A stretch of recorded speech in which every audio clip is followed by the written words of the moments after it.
Hey friends, it's Jackson. I'm not your average NB, and welcome back to my channel. Um, and today I'm going to be doing the Reddit video, the second part of the 100 subscriber special. I don't really have that long to record. I have like less than an hour, but I wanted to at least record something today. I mean, most of my day was just spent relaxing and chilling and because my long weekend was really tiring and I was like I just stayed home like yesterday and I didn't really go anywhere or do anything. I just sat and watched videos the entire day and some TV. I just sat and watched YouTube videos for like basically the entire day. So I wanted to start by oh wait, I have to find the picture. Um or not the picture, the post. Okay. So this post, I just watched one of the r slash videos that had this post in it, so I wanted to find more update. I wanted to see if I could find more updates, and there are apparently. So I'm gonna be reading this post, and then I'm gonna read the updates. Um, and I'm supposed to have all my stuff wrapped up by 4:45. So if I don't finish it all off today, then just know I'll finish it later. But I also saved like so many other posts and I want this video to be about 4 or 5 hours. So I don't know how many parts there's actually going to be, but I don't want to record like an extremely long video because then it takes way longer to export. Also, they now have an MP4 function that I can cuz I used to have my MP4 converter where I would have to convert it to MP4, but with the new Power Director update, like the new program, which I purchased by the way because I had to pay for it, but I purchased it and it has I think I it has the thing, the MP4 format, so I don't have to convert it anymore. I can just automatically export it to MP4 and then upload it, and it goes up super fast. At least the one I uploaded the other day went up super fast. You know, the part one. Hang on. It was like I think it was like 5 days ago when I uploaded it. I'm gonna find out.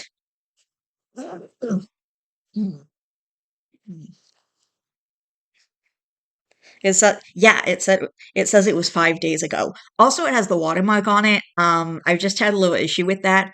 I think it's resolved now. Hang on.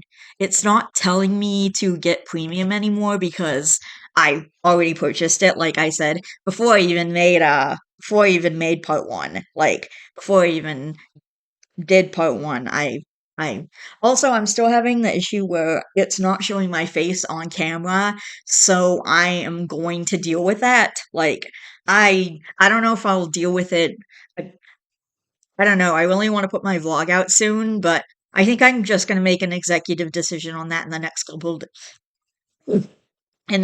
days, like whether or not I'm just gonna put it out or not, and just like have some pictures in the background, like maybe a slideshow or something, instead of, just waiting to do the vlog, because I have no idea when this issue is gonna be fixed. I might just see if I can um message the people who own this program who like run it, but anyway, for now, I'm just going to do this video anyway.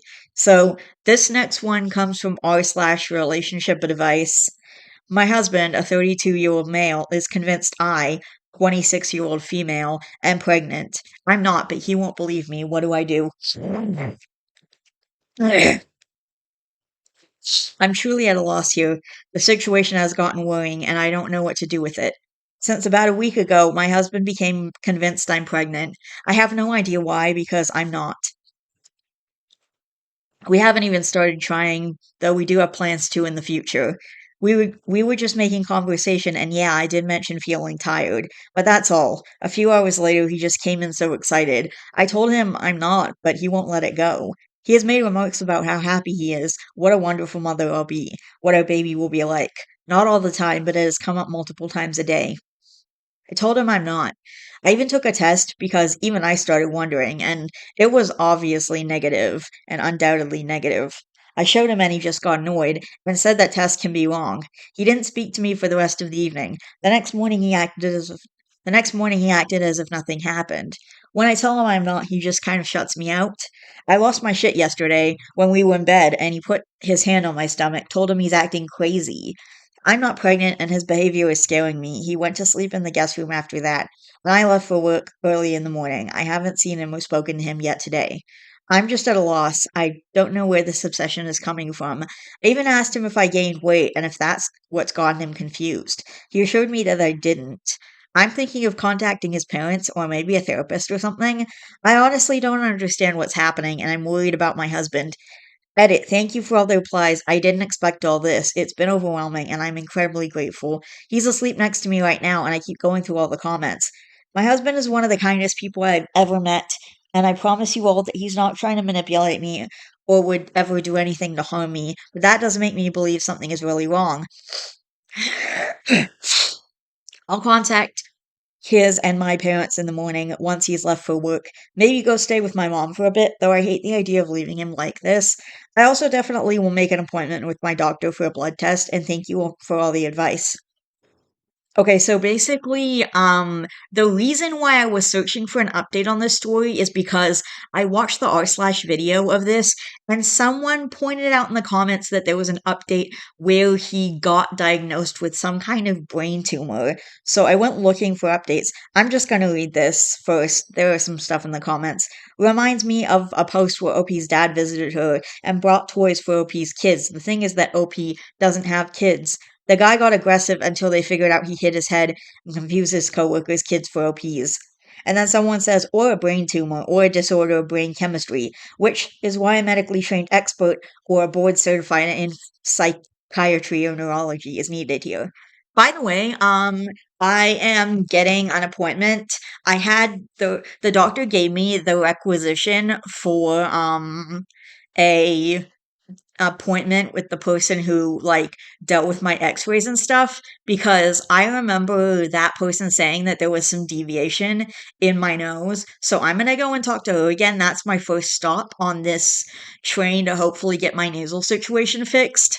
If there's really nothing that can be done there, like in the surgery way, then my next thought would be to go and talk to my allergist again. I'm hoping that I can fix this with surgery because if I have a deviated septum, that's what it's called, then there is a good chance that OHIP would cover the surgery. I was researching it, and there was a good chance that OHIP would cover the surgery. So what I'm looking for is looking to see if I can have surgery. Normally, I wouldn't want surgery, but this is actually one of those situations where I feel like I've exhausted almost every possibility, and I think surgery is the best answer right now. So I want to talk to some people and see my options and see what can be done.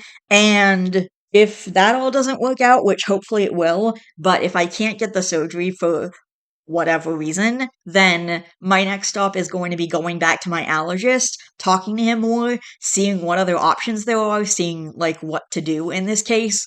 But hopefully the surgery will be my option, and that's why I'm not reading that's why I'm not I'm just not gonna be I'm gonna still do the Reddit videos, but I'm not gonna be reading the book that I was reading, A Guardian Angel, or like The Girl in the Bunny Hat, or any of that stuff. I'm not gonna be reading anything. And I'm still working on The Girl in the Bunny Hat, by the way. I know I promised you guys a second chapter like forever ago, but I don't know. I promised you guys a lot of things.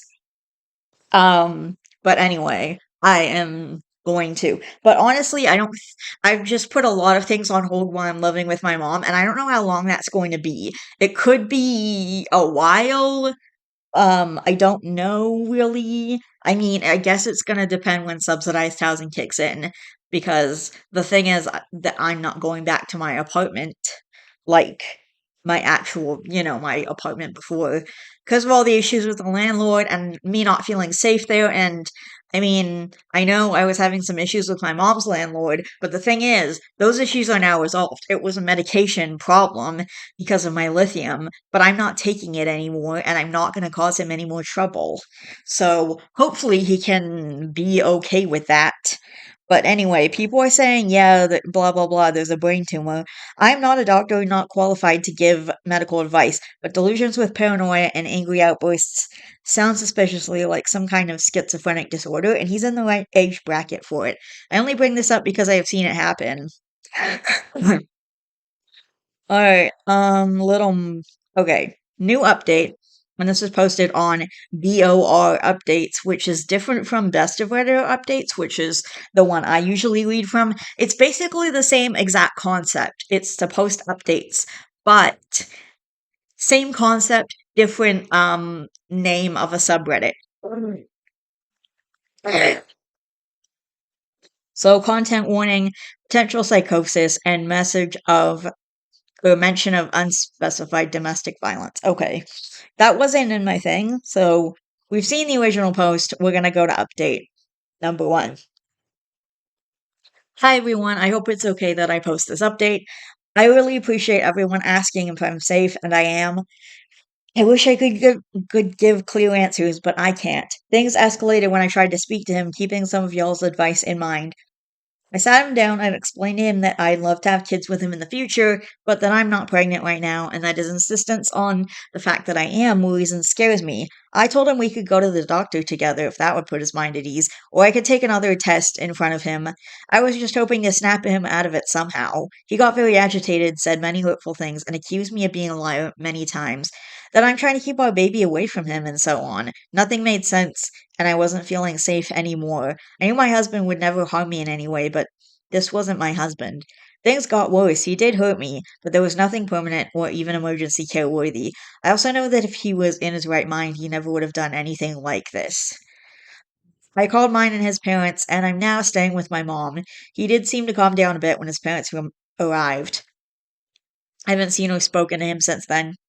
His mother, she's an angel, is keeping me posted about everything. We all agree something is very off about him, and we don't know what it is.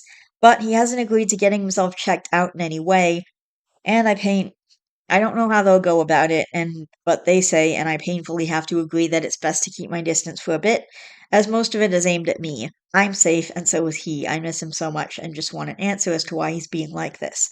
I keep trying to figure out if there were signs before or what I did wrong. Thank you all for the replies, they were a great help. It's so kind you cared to ask if I'm safe.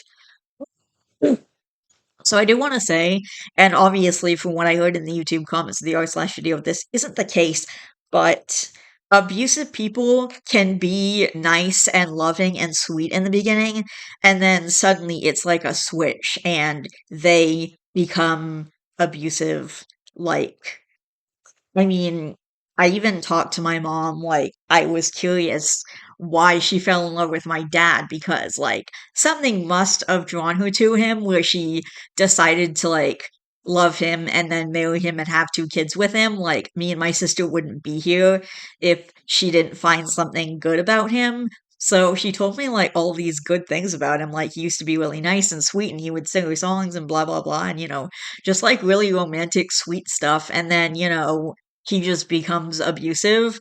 And they usually start their abuse off like little by little, and then so that they can like make you think that it's your fault or whatever, or they can make you think, well, he didn't abuse me that badly, so it's not a problem, or he just made a mistake or whatever. Like, I know how abusers work. So they'll do it like really slowly and then they'll like ramp up the abuse once they've convinced you that it's your fault or whatever.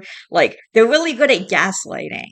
At least my dad was really good at gaslighting. I mean, not only did he completely think my mom completely make my mom think it was her fault, but he also managed to gaslight both me and my sister. And I will admit, we were kids, so we were way more malleable, if you want to call it that. He convinced me and my sister into thinking that my mom was actually the bad guy, and I held a lot of resentment towards her, like, even for a few years after my dad left. I mean, if I wasn't in New Path and I hadn't gotten all that help, we would probably still have some serious issues into my 20s. But really, being in New Path was the best possible thing that I ever did because it made me able to, like, understand that my mom was actually the good parent, but I thought for pretty much the first 18 to 19 years of my life that my mom was the bad guy. And only into my 20s did we form a better relationship. But yeah, I did think for a long time that my mom was the bad guy, and my sister thought so too. I think she still does in a way. Thank you for letting us know you're safe. I really hope he agrees to get the help he needs, but it is absolutely in your best interest to protect yourself right now. Good luck. And then the OP posted some little hearts.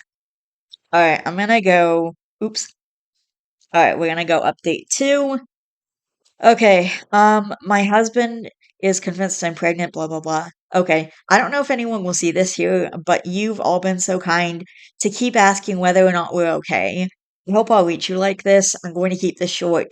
My husband has a brain tumor. Okay, yeah, there it is. A lot of people commented this, and I feel an immense amount of guilt that I hadn't considered until then. All the headaches and other symptoms, in hindsight, we had previously dismissed because of a stressful work situation and so on. I'm beating myself up that I hadn't seen it before. A wonderful team of neurosurgeons, oncologists, and other physicians is figuring out the best approach here if there is one. We'll hear more in the next few days. I've spent more time with my husband. Some moments he's his amazing self, others he's filled with anger. It's difficult, but we're managing. I wouldn't have been able to without the support of our friends and family. I love my husband. This situation is terrifying. In moments of clarity, he's trying to make me laugh, so I don't worry.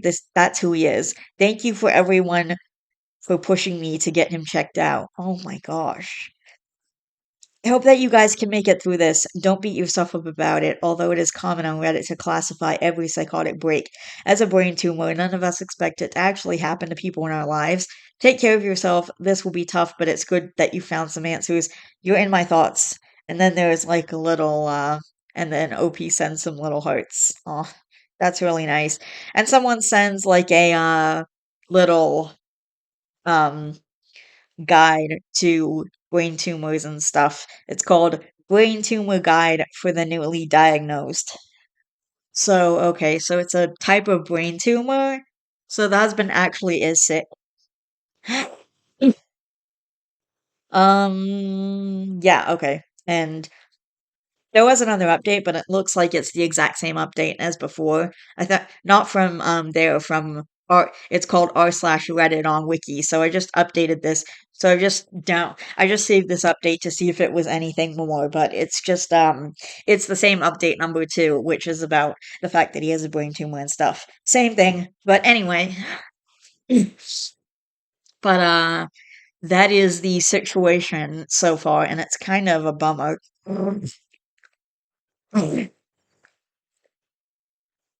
And the next post is from r/child free. So we're veering away from the brain tumor post. And I was actually a member of r/child free until I realized that this isn't just for people who don't have kids, and I assume human kids. I assume stuffed animals don't count or pets. But essentially, like I was a member until I realized it wasn't just for people who didn't want kids, it was for people who actively hated kids. Like, there were so many posts about people complaining about kids and stuff. And honestly, it just got really, like, um, it's just like a really judgy, mean, negative place full of hate, and I don't want that. But I did download a few posts because they're interesting. I mean, no, they're bad, but they're interesting. Child-free women. How much does fear of pregnancy or childbirth weigh into your decision to be child-free? And it's tagged as discussion. Personally, one of the biggest reasons I don't want kids is because I have a literal phobia of a baby growing inside me, rearranging my organs and messing up my already misaligned spine, putting pressure on my uterus and causing incontinence, and then tearing my two holes into one as it explodes out of my body in a bloodbath. Which, by the way, is a thing that can happen. You can literally tear from front to back. Like, there have been situations where that's happened and they need literal surgery to get that fixed. It's honestly sounds disgusting and terrifying. Then there's the possibility of suffering from postpartum depression, the general expectations from society for women to snap back into shape weeks after giving birth, and my partner potentially losing attraction to me all while I am now expected to be this baby's 24/7 care system is too much for me to handle.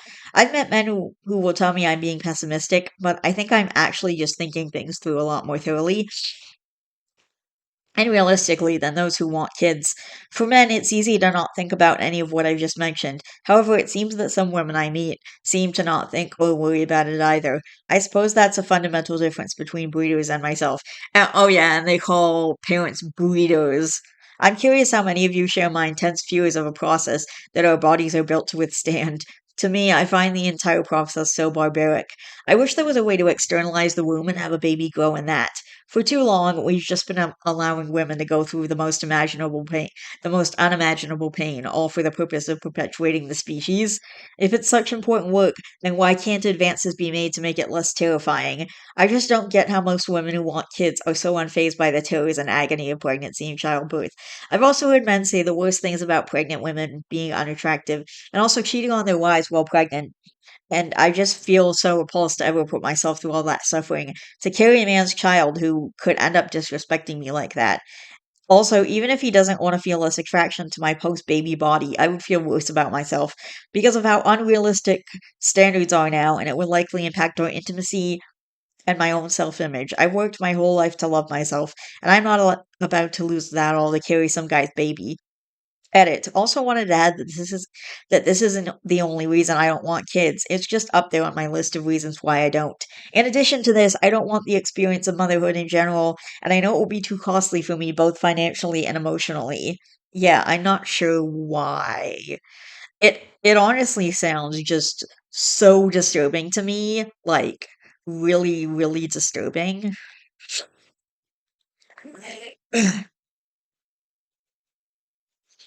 I'm actually gonna try and find my post on r slash job free. Because I okay, here's my post. So this is the post that I made. It's from 2 years ago when I was still on r slash child free. And it's about what we were just talking about, the entire pregnant thing. So the post is my post is titled I Never Want to Be Pregnant. I tagged it as a rant. So, getting pregnant looks awful. Women always claim it's this beautiful natural thing, but just because they have the parts for it doesn't make it beautiful or a magical time as they claim. I mean, we all have appendixes, but when you get appendicitis, you don't say what a magical time and get praised by everyone for it. Getting pregnant looks like it fucking sucks. You get huge, everything swells, you throw up. There's this thing called a mucus plug, ew, and then you push the baby out and it's torture. Even with the drugs, you go through a lot of pain on your way to the hospital and possibly waiting until it's time to give you the medication. Also, what if the drugs mess up the baby in some way? What if they give you too much of them? What if they give you the wrong ones by mistake? There are so many things that could go wrong in the hospital. Doctors literally leave things inside people. And pushing out the baby is awful and hurts and can literally rip you from your vag to your ass. Also, most people poop themselves in the delivery room. There's also the chance you'll need a C section, which sounds awful. My sister was a natural birth and it was a C section. My mom explained it to me, and from what she told me, it sounds awful. They literally fucking cut you open, and you are awake for this, by the way, and they go through your innards and remove the baby. I seriously do not know how anyone goes through this once and or thinks it's such an incredible time, let alone does it over and over again. Babies aren't even that great anyway. They look cute, but taking care of them is a whole different story. They drool, cry, spit up, and poop a lot. Hearing all your stories and more information has been horrifying to say the least. Makes me know I made the absolute right decision. I hate pregnancy and I straight up don't want a baby. They take everything from you and don't give you anything back. Okay, that was at the time that was harsh. Like I wish I'd never said they take everything from you and don't give you anything back because I mean, there are these wonderful beautiful moments with the babies and I'm sure it would be nice to have a baby and to see like all their amazing milestones, like them start walking or, them say their first words. But I do kind of stand by what I said before. The whole pregnancy thing, it just sounds horrible. I agree with most of what I said in this. And also the thing I said about babies, yeah, they drool, cry, spit up, and poop. They, exactly, they're cute. but I wouldn't want one. And I always thought, yeah, if I wanted human kids, I would not get pregnant. Like the longer it's been in life, I mean, I thought, well, maybe I'll think differently someday. Maybe I'll want to get pregnant. Maybe I'll want a baby. I absolutely don't. I've actually gotten like more and more firm on my stance that I don't want to get pregnant and that I don't want a baby. If I got human kids, then what I would do is I would adopt an older child. And plus, there are so many kids out there that need homes. Like, me and my sister were in foster care for about 10 months. I mean, our mom did get us back, but we went foster care, and that honestly made me much more firm on my stance that I would rather adopt an older child or foster an older child instead of just like having a baby, bringing a baby into this world when there are so many kids out there that need homes, you know? And yeah, all this stuff that I said about pregnancy, I stand by it. It sounds so disturbing.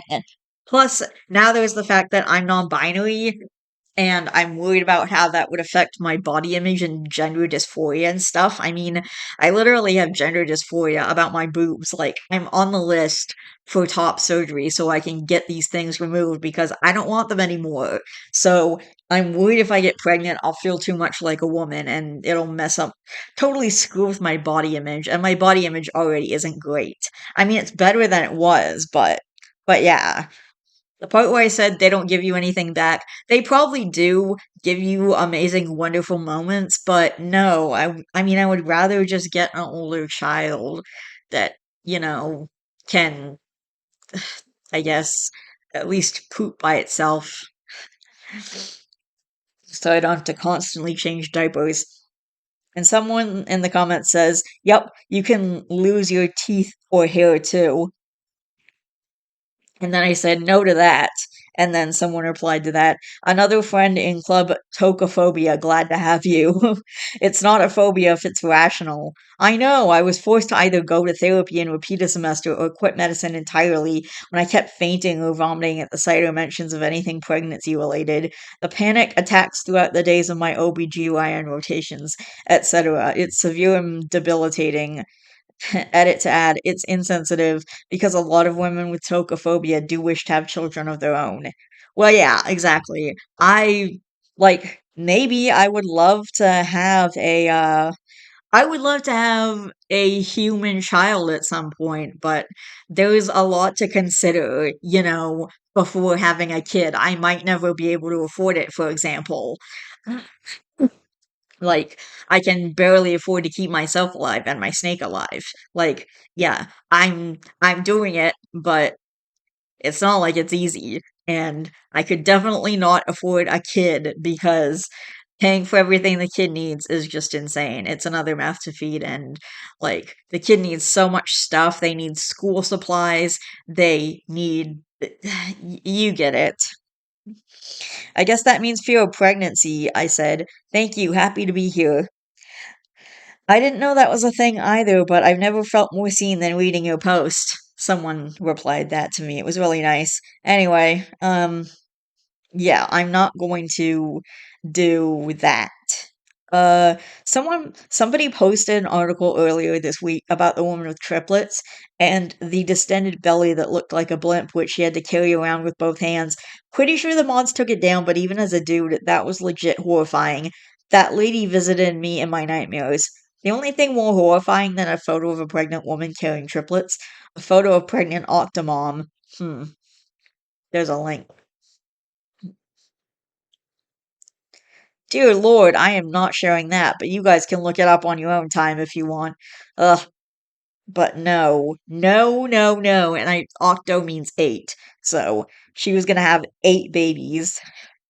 Not to mention your feet have the possibility of growing, and my mom developed a very serious allergy each time she got pregnant. After having me and my brother, she is now deathly allergic to shellfish and nuts. Let's not forget there's a possibility of you developing an immune response to your baby while it's still inside you and having to get injections to stop your immune system attacking it. What? I did not know that was a thing. Also, though, there's gestational diabetes situation. Apparently, that's a thing that can happen, and I'm already at risk of getting normal diabetes, so gestational diabetes, no thanks. Holy cow, I didn't know that. That's awful. My grandma wore dentures since her 30s. What? Okay.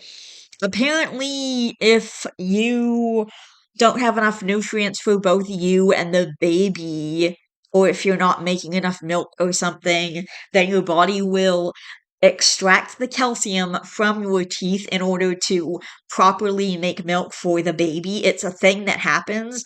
It was mentioned on a different r slash video about that whole thing. And yeah, that'll happen. And then your teeth will literally fall out of your head, which I have dreams like a lot about my teeth falling out. It's a thing. Don't forget gestational diabetes can occur too. Yeah, exactly. That's a thing. I've read recently that some cases seem due to how the hormones affect the gums. Apparently, you can experience enough of a hormonal change that you develop nasty gingivitis and end up with a ton of dental issues from that. Oh, great! Like, we need more reason to not want a baby, lol. Oh my god. There's so much. Someone on my Facebook randomly asked if anyone else's teeth have shifted. We're both in our 30s. And I was like, what the fuck? No, go to the dentist. And then I expanded the comments, and it was just a bunch of recent mothers commiserating. So apparently that's a thing too. Wow. Okay. Oh, my mom has blood pressure issues since having me. She nearly had a stroke when she was in labor. The doctors screamed at her, asking what drugs she was on because they couldn't figure out why she was so sick. My mom nearly died. This was a majorly traumatic experience for her, and I don't think she ever had the support to process what happened. Yeah. I told my mom I am never giving birth straight up, and she looks at me and goes, "Why?" LOL, like, Mom, you went through that shit yourself. What do you mean, why? What do you think? She is always very supportive of me and knows I might not have kids at all, but it threw me when she hit me with the why. And then I said, I love your username, and that person's username is T completes me. Thank you. I thought it was pretty clever myself. And then there's a discussion about T. Every time I learn a new fact about pregnancy slash childbirth, it's fucking awful. Like, there are no good parts. It's all bad. All of it. Totally. It's no wonder that so many women suffer PTSD from birth experiences. But no one ever tells you that side of it. It's all rainbows and unicorns. If people were honest about the trauma of pregnancy and births, birth rate would be dropping even faster. Can't have that slash S. Honestly, yeah. Don't want to get into that. There's a lot more. Don't forget the postpartum depression, says someone. Oh, yeah, for sure. That's a thing. Oh, dude, I get it. I would never put myself through that. I don't know how people willingly do that to themselves or want to do that to someone.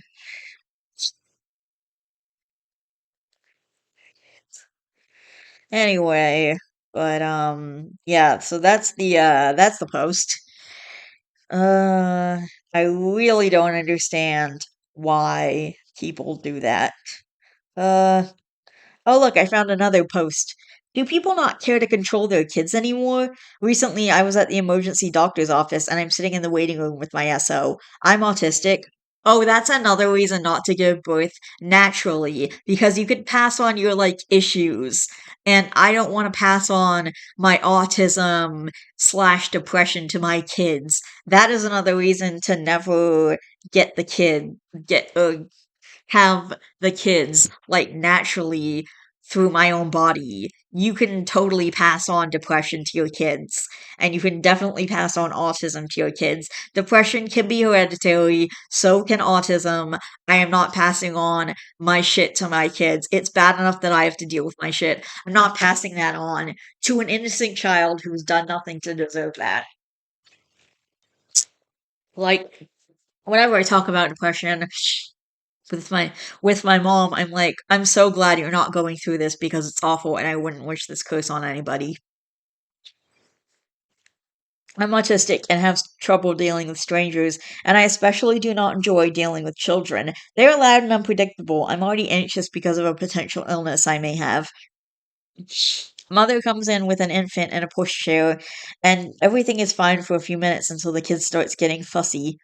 So, what is the best course of action the mother takes to hush her child? Plops the kid on the dirty floor of the waiting room and lets it start crawling around. Despite there being six other people in the waiting room, the kid starts crawling towards me, and my SO and the mother is doing nothing but staring and sometimes mumbling, "Come back here." I start getting even more anxious because this kid is crawling towards us or babbling, and I don't want to have to deal with that shit. So I just start looking at my phone. This child fucking starts grabbing at our legs and shoes, and the mother is still just sitting there watching like, lady, come the fuck on. This is a doctor's waiting room. You're just going to let your infant crawl on the dirty ass floor and grab random potentially sick strangers.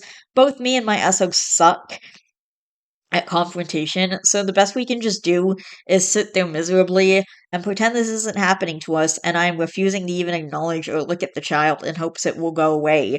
I'm trying my best not to jerk away either because I don't want to accidentally hurt the kid or something. The mother is still just sitting there staring at us being fondled by her child, and like, is she expecting us to coo over it or something? Do you want us to parent it? What do you want from us, lady? Finally, the kid gets bored and crawls back to the mother, and now she's giving us a dirty look. Like, is that hard to come over and pick your child up before they invade another person's space? Do parents just not care anymore? Jesus.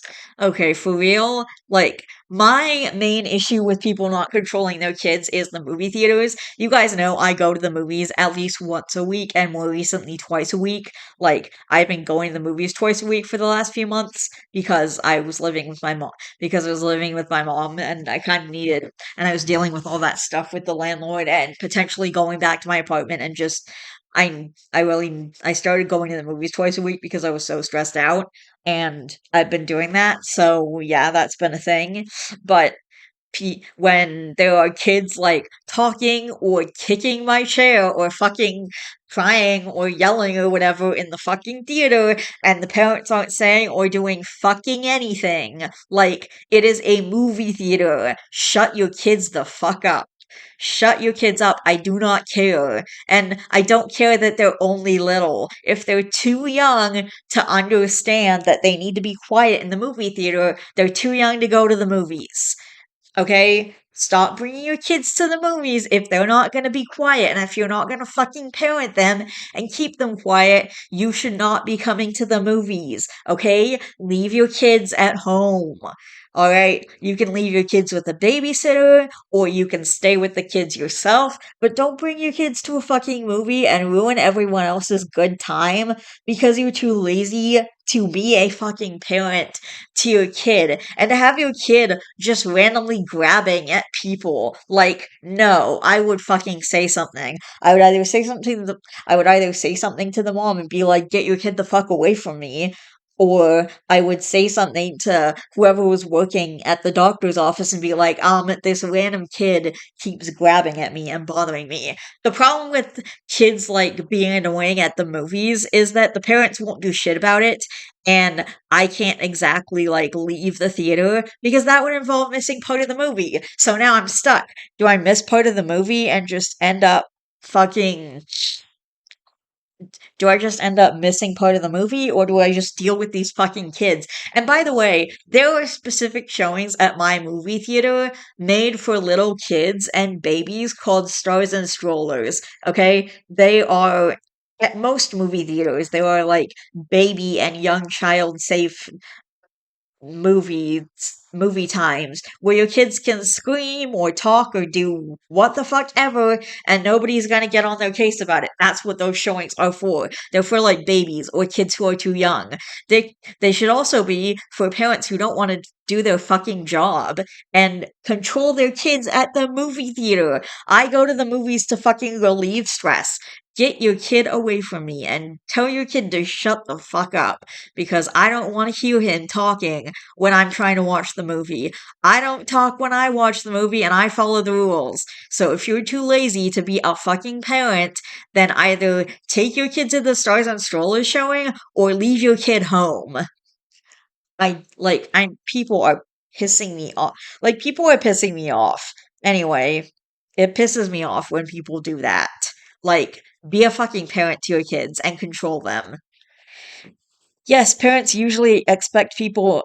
around to help care for their babies or at least be friendly to them. The last time it happened to me, it was a toddler who was running around a plant shop and accidentally shoved me from the back. The dad mini gasped and called out the toddler's name but didn't do anything specifically to stop the toddler or apologize to me. I made eye contact with the dad before I had time to react to the toddler, and when I realized he was expecting me to be friendly or play with the kid, I immediately decided to tell the kid off with an angry frown. The dad's face was priceless. Yeah, if they're not going to be a fucking parent, then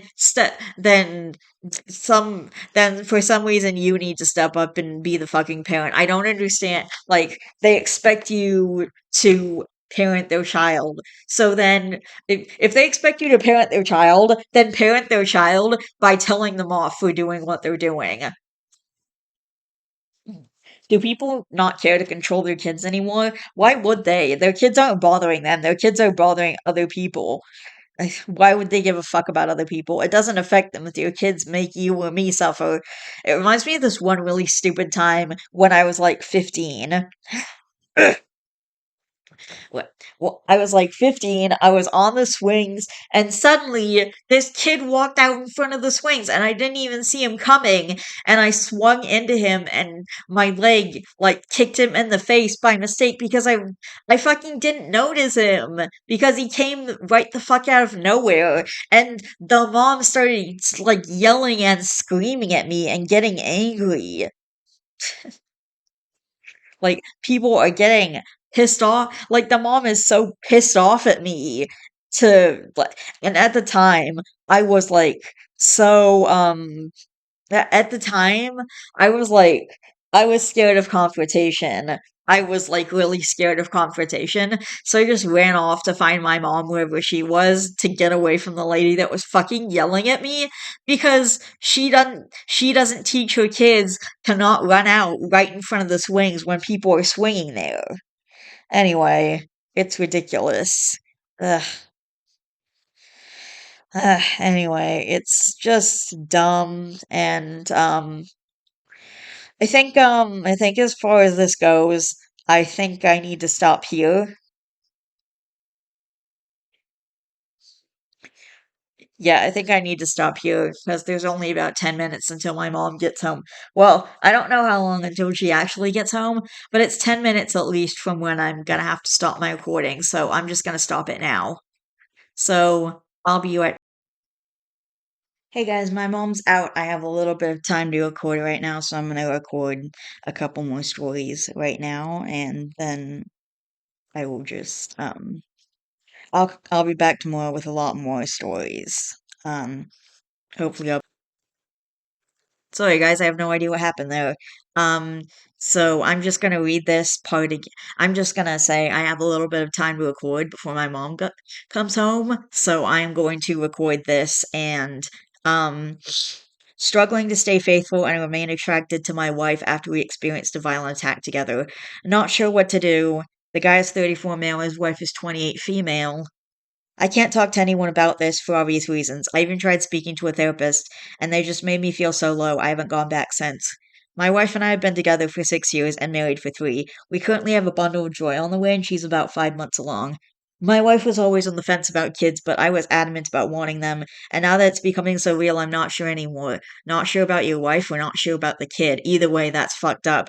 He coerced her into having a child, he coerced her into getting pregnant, basically. Like, he kept, like, pushing and pushing and pushing. And by the way, having kids is one of the most basic things you should discuss in having a relationship. Like, before the relationship gets serious, you should discuss having kids before anything serious happens in the relationship, especially sex. And someone said there was another Reddit post, I don't remember where or when, but someone said that before in r slash unpopular opinions, I think, before you have sex, you should both discuss what you would do. And I agree with that because even if you use protection, it will you can become pregnant, like regardless of what protection you use.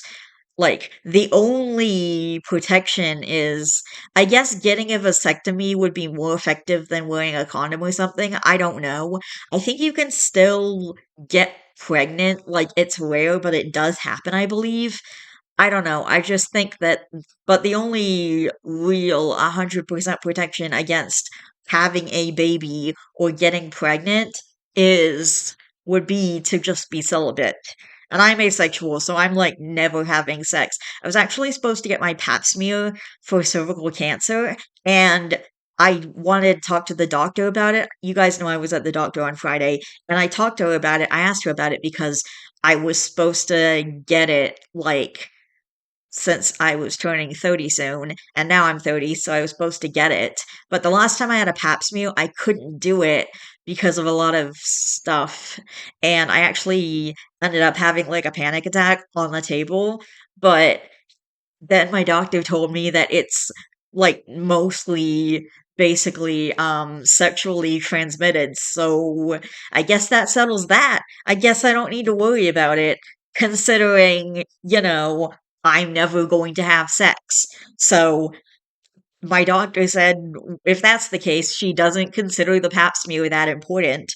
So that's cool. Also, she said there was a self pap coming out, which would be better because then I would be in control, which would be better for me to do by myself, like if I ever needed to get a pap smear for any reason. So that's good too. Sorry, I just started talking about my medical stuff, but I just felt I had to add that. Anyway, and you guys know me, I go off the cuff like all the time. Like in the video, there's bound to be a few, like, there's bound to be a few, n- not transgressions, but deviations from what we were originally talking about or reading or whatever. Okay, so I'm not sure if he means the kid. So basically, he coerced her into having children, and now he's not sure about. I can't tell if it's about the relationship or about the baby, but I think both. But now he's not sure, and you should be absolutely sure before having children. And she already didn't want the kid. You said she was on the fence about having kids, and if it's not an emphatic yes, it should be a no. Like, I am not ready for a kid. I know that. I maybe want one in the future, possibly, but unless I can absolutely say yes, I'm going to say no. I feel like I've just been on autopilot, and after spending this whole week buying baby stuff, I need to figure it out. Last year, my wife and I were at the park relaxing like we do almost every weekend, and someone yelled at us for speaking in my native language, Korean. My wife is trying to learn too because she's not Korean or Asian at all, but wants to only speak Korean at home to make sure her family is fully bilingual and they don't lose their culture. We were practicing out loud and sharing a snack, and this guy just walks up to us out of nowhere with some wild racist BS. He kicked our food and there was some arguing, and while I was calling the police with my back turned, he tried to hit me with a pretty large rock. My wife jumped in between and ended up taking the full force of the hit. And by the way, this was also posted on r/am I the devil, which literally busted her forehead open and knocked her out cold for almost a minute. I rushed my wife to the hospital and the guy ran off and was eventually caught by police a few weeks later. My wife needed 14 stitches right across her face and had two black eyes with blood in them. Her face was swollen beyond recognition for a few days too, and when she fell, she messed up an old knee injury, so when she got out of the hospital the next day, half her face was covered in bandages and she was limping, but she was still cracking jokes in the ER.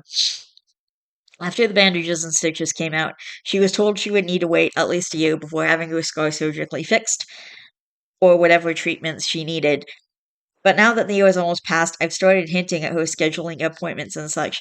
This entire time I'd been struggling with remaining attracted to her despite it, but I didn't tell her since I didn't want to be cruel. Well, you're cruel anyway, OP.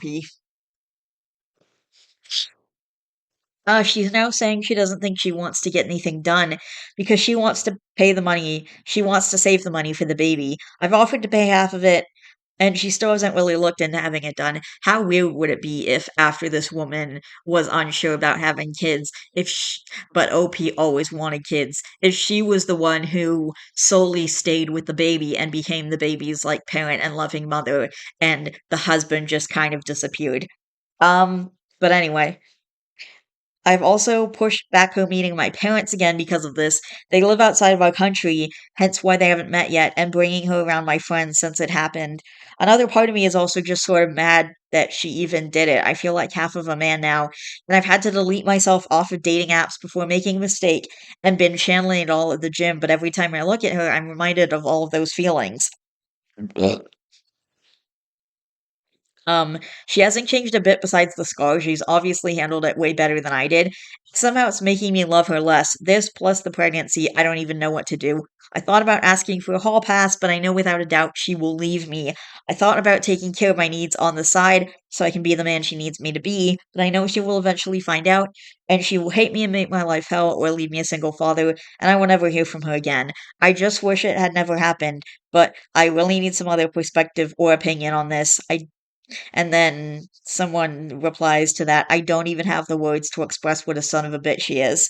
He probably deleted it because no one was justifying his feelings like the therapist was probably doing, and he's probably going to cheat on her. She's going to find out and be hurt and hopefully move on. Are you serious? She insisted on learning a new language for you. You badgered her into having a baby she wasn't sure about, and then she protected you when you didn't protect her, and now you want to bail because you suck? She deserves better. I hope she packs her shit, takes the kid, and leaves you high and dry.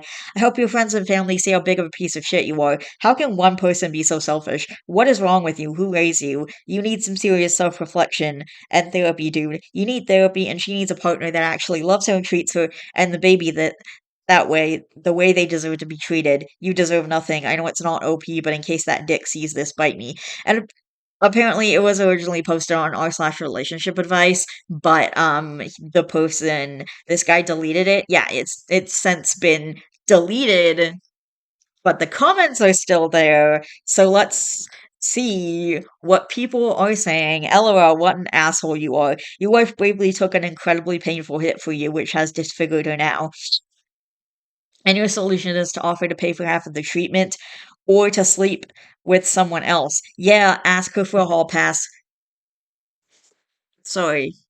Yeah, ask her for a hall pass. Let her leave you. She deserves someone who loves her more. By the way, the only reason that I caught the story that it was there was because it was in the comments because someone saved it and then posted it down below in the comments.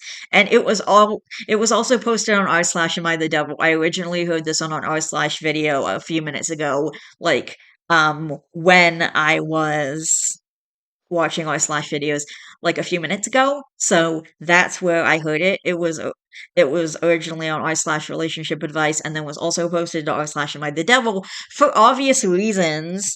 Paying for half after she saved him. He could at least offer to foot the whole bill. Also, not introducing her to his perfect family because of her scar. Vile. Okay, what's that quote from Crazy Rich Asians? Says someone, which is a movie that I love, by the way. It's not my job to make you feel like a man. I can't make you something you're not.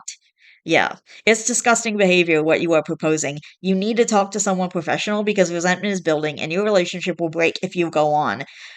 Jesus fucking Christ. Okay, yeah. There's that. Like, that's a lot of. Oh, yeah, okay, so someone apparently just saved this into the comments of r slash relationship advice, and that's why it was saved, and, also then posted, like, again. So I'm really happy about that. Okay. Um, I'm trying to find this other post, but, okay. Okay, yeah, yeah, unfortunately, this post looks like it was deleted. There's a lot of crazy stuff. Okay, I'm trying to find the actual post for this one. Um, don't know if, yeah, I can't, is there like Reddit on Wiki or something? Trying to find it. Hang on. Okay, I don't know, like, why. Okay. Well, it's on the r slash video, but I can't find an actual like written copy of it, which is unfortunate. Um, can't deal with this. Okay. Yeah, it looks like I'm not going to be able to find the actual post, but I found this post originally from r slash am I the asshole, and then it was cross posted to r slash am I the devil, and the title is she ended up killing herself. That's the am I the devil title, and the am I the asshole title is am I the asshole for making my girlfriend leave the country. This is my first time posting on Reddit, so forgive any errors or if the format is weird. I also can't give too many details as my girlfriend and a lot of close friends are avid Redditors. I, 28 male, have been dating my girlfriend, a 27 female, for 5 years. We met in college where she was an international student. She started working after graduating, while I am currently doing a master's. Her company was sponsoring her visa until they got bought out and she got laid off. She was given a limited time to find a new employer to sponsor her. Hey guys, I'm back the next day because I was having some issues and then my mom came home, so I didn't have time to fix it. But the issue I was having this time is that there wasn't enough space. So I messed around with the UCam and I fixed some stuff, and I also moved my UCam to my freaking thing, to my external hard drive, so I can actually. I'm getting really ticked off with all the shit that's happening. I'm having so many issues. But anyway, I'm gonna keep going with the story, and hopefully this is the entire story. I'm just gonna read from the place where I remember ending off. While I was out with a buddy, he suggested that I sponsor her visa since we had been in a relationship for quite some time. I love her and I didn't want to see her so stressed out, so I told her about the idea. She was hesitant at first. I think she said she didn't want me to think that she was with me so I could be away to a permanent residence or citizenship to the country. I wanted her to stay and I said I wanted to do it. We consulted an immigration consultant and decided to do the paperwork on our own. She was the one who mostly looked into the stuff we needed to prepare. She still applied for jobs, but not as urgently as she used to. It took a while since we never really had anything joint. We lived together and just split the bills on our own. She had enough saved up to be okay for a while. I had to fill out some paperwork to be her sponsor, and I felt uneasy about it. I did want her to stay, but I felt like it was too much. Eventually, she was done with her part, and all that was left was mine. I finally told her that I didn't want to go through with it. She was very upset and asked why. I told her that I suggested the idea because I didn't want to see her stressed out all the time, and that I eventually realized that I shouldn't have to be responsible for her. We had a long talk where I told her that I still want to be in a relationship with her, but I just don't want to be forced to be responsible for her. She said she felt very hurt by what I said. Things changed and she didn't really talk to me after. She kept applying for jobs and attending interviews, but eventually her visa expired. Before she left, I told her I love her and that I would really want her to come back. However, she told me that she sees me differently after the things I told her. It has been a few weeks since she left. I miss her cooking, her presence, and being able to spend time with her. I still want a future with her. However, our close friends have been telling me that I was an asshole. I disagree and I think they are biased. So here I am asking what Reddit thinks. Am I the asshole? Yes, you are the asshole. You pulled the rug out from under your girlfriend when she needed you most. Edit. I've read through a lot of the comments, and everyone seems to think I'm the asshole here. To those asking what my responsibilities would be, I would have to be financially responsible for her for 3 years. If she gets any government assistance or social welfare, I would have to pay it back. I also can't sponsor anyone else until the 3 years have passed. Also, I listed what I missed about her in no particular order. I listed that I miss her cooking first, but it doesn't mean I don't miss her. To the people who said I'm probably an immigrant too, what does that have to do with anything? My parents moved to where we are now, so here I am. I still stand by what I said. No one I know has to do anything like this. It just doesn't feel normal. I would want to eventually have a home with her, but I don't think anyone should have to be responsible for another person's decisions or their circumstances. It's just gaslighting if you convince someone that they should be. Wow. I don't know if anyone will see this edit since it has been a few days. I have updates, so I'll probably do a separate post when I have time. Okay, whatever. I don't fucking care. You're such a dick. Like, okay, this is one of the main reasons why I'm not in a relationship. I mean, before I figured out that I was aromantic, but one of the main reasons I wasn't in a relationship is because you're technically responsible for each other and you're supposed to take care of each other. And I can't be that kind of responsible for another person, which is why I don't have a partner. Which is why I don't have a partner. Like, and if he didn't want to be responsible for financial stuff, then he should have just said that up front instead of like stringing her along for I don't know how long, like months, I guess. For stringing her along for, I don't know, a few months or something. It doesn't say the exact amount of time. Yeah, let's see. Um, do, do, do, do, do. She was given a limited time to find a new employer to sponsor her new visa.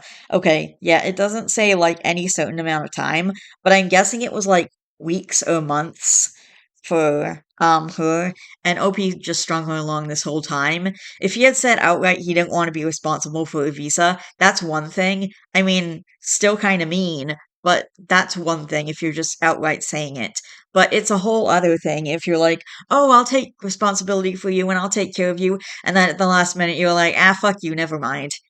Um, you're the asshole. Please tell me you are trolling. After 5 years together, you don't want to be responsible for her and you miss her cooking. Have you not been paying attention to the absolute hellscape USCIS has been for the last few years?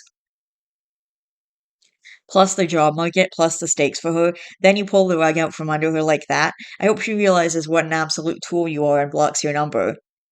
You are the asshole. If you never offered to sponsor her and were just moping over the realization you could have done so, or because friends accused you for not doing so, you would not be the asshole, even if I personally would think less of you for it. If she asked for you to sponsor her and you said no, you would have not have been the asshole, even if I personally would think less of you for it. If you had offered and then backed out because you had because of something damning on her part, cheating on you, committing a crime, etc., then you would not have been the asshole. If you had offered originally and then changed your mind, told her right away, you would have still been the asshole, but much less of one. You don't say how long before you told her that you changed your mind, but I'm guessing it was at least a week. Your posts after the fact only paint you as more of an asshole. You say you love her and consider her effectively your wife, but you didn't want to be responsible for her, and you don't even really go over what that responsibility would be. She had money saved up and was looking for a new job. She didn't stop trying to be financially secure once she thought the visa was taken care of. Added note, did you assist her at all during this time, or also just have her keep using her savings for everything? What if she commits a crime? That would still have been on her unless you knowingly were involved. Other friends don't have to sponsor their significant other. No, they don't. But guess what? Not everyone is going to be fucking the same or equal for everyone. Some of those friends might have a sick loved one they help support or other personal circumstances. When she brought up her concerns with you sponsoring her, if you realized you had your own concerns or worries and backed out then, you would not have been the asshole. Instead, you reassured her that this wasn't just a passing idea and that you were committed. But none of that is what you did. What you did was agree to sponsor her, tell her not to worry or stress out about it, and then, if I'm reading in between the lines correctly, not tell her you changed your mind until the last minute when she didn't have time to go after other options. And these job applications she was doing, well, she thought you were following through with your commitment. Probably useless for getting a visa. Most job applications I've done require you to be upfront about that, and definitely prefer applicants where they don't have to provide a visa. Since she trusted you as a reso, she probably didn't say on the applications that she needed the visa at that point. She was probably just applying for the sole purpose of having a job, and so she wouldn't have to financially rely on you. I say this because I feel like you were hoping that she'd get a job and a visa before you had to admit that you weren't ever going to fill out the paperwork that way you could credit for being willing to do it. But there was a good chance that if she had gotten the job during the time she trusted you, it would not have given you her a visa, and she would still have needed to scramble. She is no longer your girlfriend, she is your ex, and you betrayed her at least as much as if you had an affair, if not more. You lied to her during her time of need and caused her to have to uproot her entire life. The fact that you have close friends only calling you an asshole is a surprise to me. I'd have probably stopped wanting to associate with you at all after this. Alright. And other people are just saying, you're the asshole, yeah, you suck, you, blah, blah, blah. You pulled the rug out from her at the last minute, etc., etc. Okay, there's an update. Am I the asshole for making my girlfriend leave the country? I couldn't reply to everyone who commented on my last post, and there were so many people who DM'd me, including asking for an update. The general consensus was that I am the asshole. I will just address a lot of the things that happened here, including what happened after my first post. Update, I talked to her over the weekend. She didn't have time to sell her car before leaving, so she contacted me saying she did some paperwork to transfer the car to me. I do understand that she felt hurt, so I told her that I would buy a plane ticket to go see her. She had never once went back to her home country after moving away, so I've never visited her home country. I wanted to show that I'm very serious about her and that I'm still committed, so I wanted to fly over to visit and talk things out. She immediately turned me down, saying that flight tickets are expensive and that I still have work. I begged her to let me, and she eventually said that she couldn't forget the stuff that happened and that she couldn't come back from it. I explained my side again and that while I understand that she is hurt, I shouldn't be forced to take responsibility for her, and that I hoped she would be understanding of that. The conversation was long. She said she could never trust me again. She said I never saw a future with her from the start and that I abandoned her. She said it wasn't just about sponsorship, but it played a big part in it. In the end, she told me that she still loved me. Um, but she doesn't think that we should be together. To clarify a couple of things. One, why I didn't want to go through with sponsoring her. I would have to be financially responsible for her for 3 years. If she gets any government assistance or social welfare, I would have to pay it back. Blah, blah, blah. Um, to those who commented and messaged me saying that I am an immigrant, I don't know what that has to do with anything. My parents moved to where I am now, so yeah. Yes, no one I know has to do anything like this. No one I know has to make the decision of whether or not to sponsor a visa. I don't think it's fair for anyone to have to take on this much responsibility, and saying that they should feels like gaslighting. Relationships shouldn't be this hard, and having to do something like that doesn't feel normal. For those of you who called me an asshole, how many of you actually have to make a decision like I did? How many of you would actually go through with sponsoring a partner's visa? Yeah, that's messed up. Okay, regardless of what you say here, and it actually makes you look worse because you're like, oh, well, no one else has to do this, blah, blah, blah. Okay, that doesn't make you not an asshole. Well, like, and saying that they should feels like gaslighting. That's not the point. No one's saying that you should. They're saying that you, like, told her that she shouldn't worry about her visa and then let her go on for weeks thinking that you were going to sponsor her and she didn't have to worry and she was like not so stressed out, and then all of a sudden you were like, nah, I'm not going to do that anymore, like at the last possible minute. It's really messed up. Anyway, I'm glad she took that decision. You are not someone she could rely on. You offered a solution and waited till the last minute to not go through with it. You said it yourself. She had enough money to keep her independence and was actively looking for a job. You decided to play the hero, and as soon as you can, you dropped her. I'm really happy for you. She dodged a bullet. Good luck with your life. Edit. I read the comments and updates, and I have no words. I'll just hope it was some troll post made only for useless points. Okay, so there was like more. This person has 100 comment minus 100 comment karma. Okay, blah blah blah updates and stuff. Do, do, do, do, do, do. And then r/relationship advice. My ex-girlfriend committed suicide after she broke up with me, and everyone is blaming me. And the actual post got deleted. Um,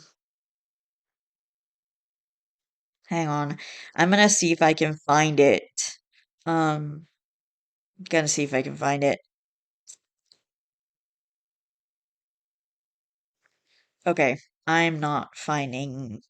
I think I'm not able to find the whole thing. I think I'm not able to find the actual whole thing. Okay. Blah blah. Oh, here we go. Okay, there's the r/am I the devil post. Um, oh boy. Okay. Yeah, there's a freaking blah blah. Oh, here we go. Something on Best of. I found it. Okay, it's here on Best of Weather Updates. Someone posted it here. Mood enraging. Trigger warning. Suicide. Yeah. Okay. So, blah blah blah. Okay, let's actually read some of the comments here. Okay. All right. So after the first post, I'm going to read some comments because it has comments in the best of Reddit updates. People post relevant comments here and then the responses. And someone says, "You're the asshole, so you're in a committed relationship with the same person for 5 years now, and you're still unsure. Not only that, you're the one who suggested it, and then you're the one who pulled out of the agreement at the last second. FYI, you don't have a girlfriend anymore, she's your ex now." I'm not unsure. I do know I love her. I just think being in a relationship means having to sacrifice this much. Doesn't matter. You won't have to worry about sacrificing anything for her anymore. Eddie, it's pretty weird to claim you want to spend the rest of your life with her, but sacrificing for both of your future together immediately makes you run away. To be honest, it's just weird to have to sponsor someone. No one else knew who was in No one else I know who is in a relationship has to do it, and it would just be a lot of unnecessary stress on me. He keeps saying no one else has to do it as if that's somehow a justification for pulling the rug out from under his girlfriend. What responsibilities did you need to take up to sponsor her? I would need to make sure she's not a burden to the government. She's always had a job until she got laid off and she has money saved up, but I just don't want that to be tied to me. Then there's the update and then relevant comments. You kept going on about how you shouldn't be forced to take on responsibility for her, but wasn't it your choice to sponsor her in the first place? The fact that you kept emphasizing on this part after immediately pushing away responsibility that you decided to carry in the first place still makes you an asshole. It's one thing to not have the financial ability to help your partner, it's another to betray her trust and still continuously telling her that you shouldn't be forced to do this. What the fuck? It was your decision in the first place, and then you backed out super quickly in the most asshole way possible. Yes, I did offer to sponsor her, but that felt like I was forced to. The situation at the time made it feel like I had to.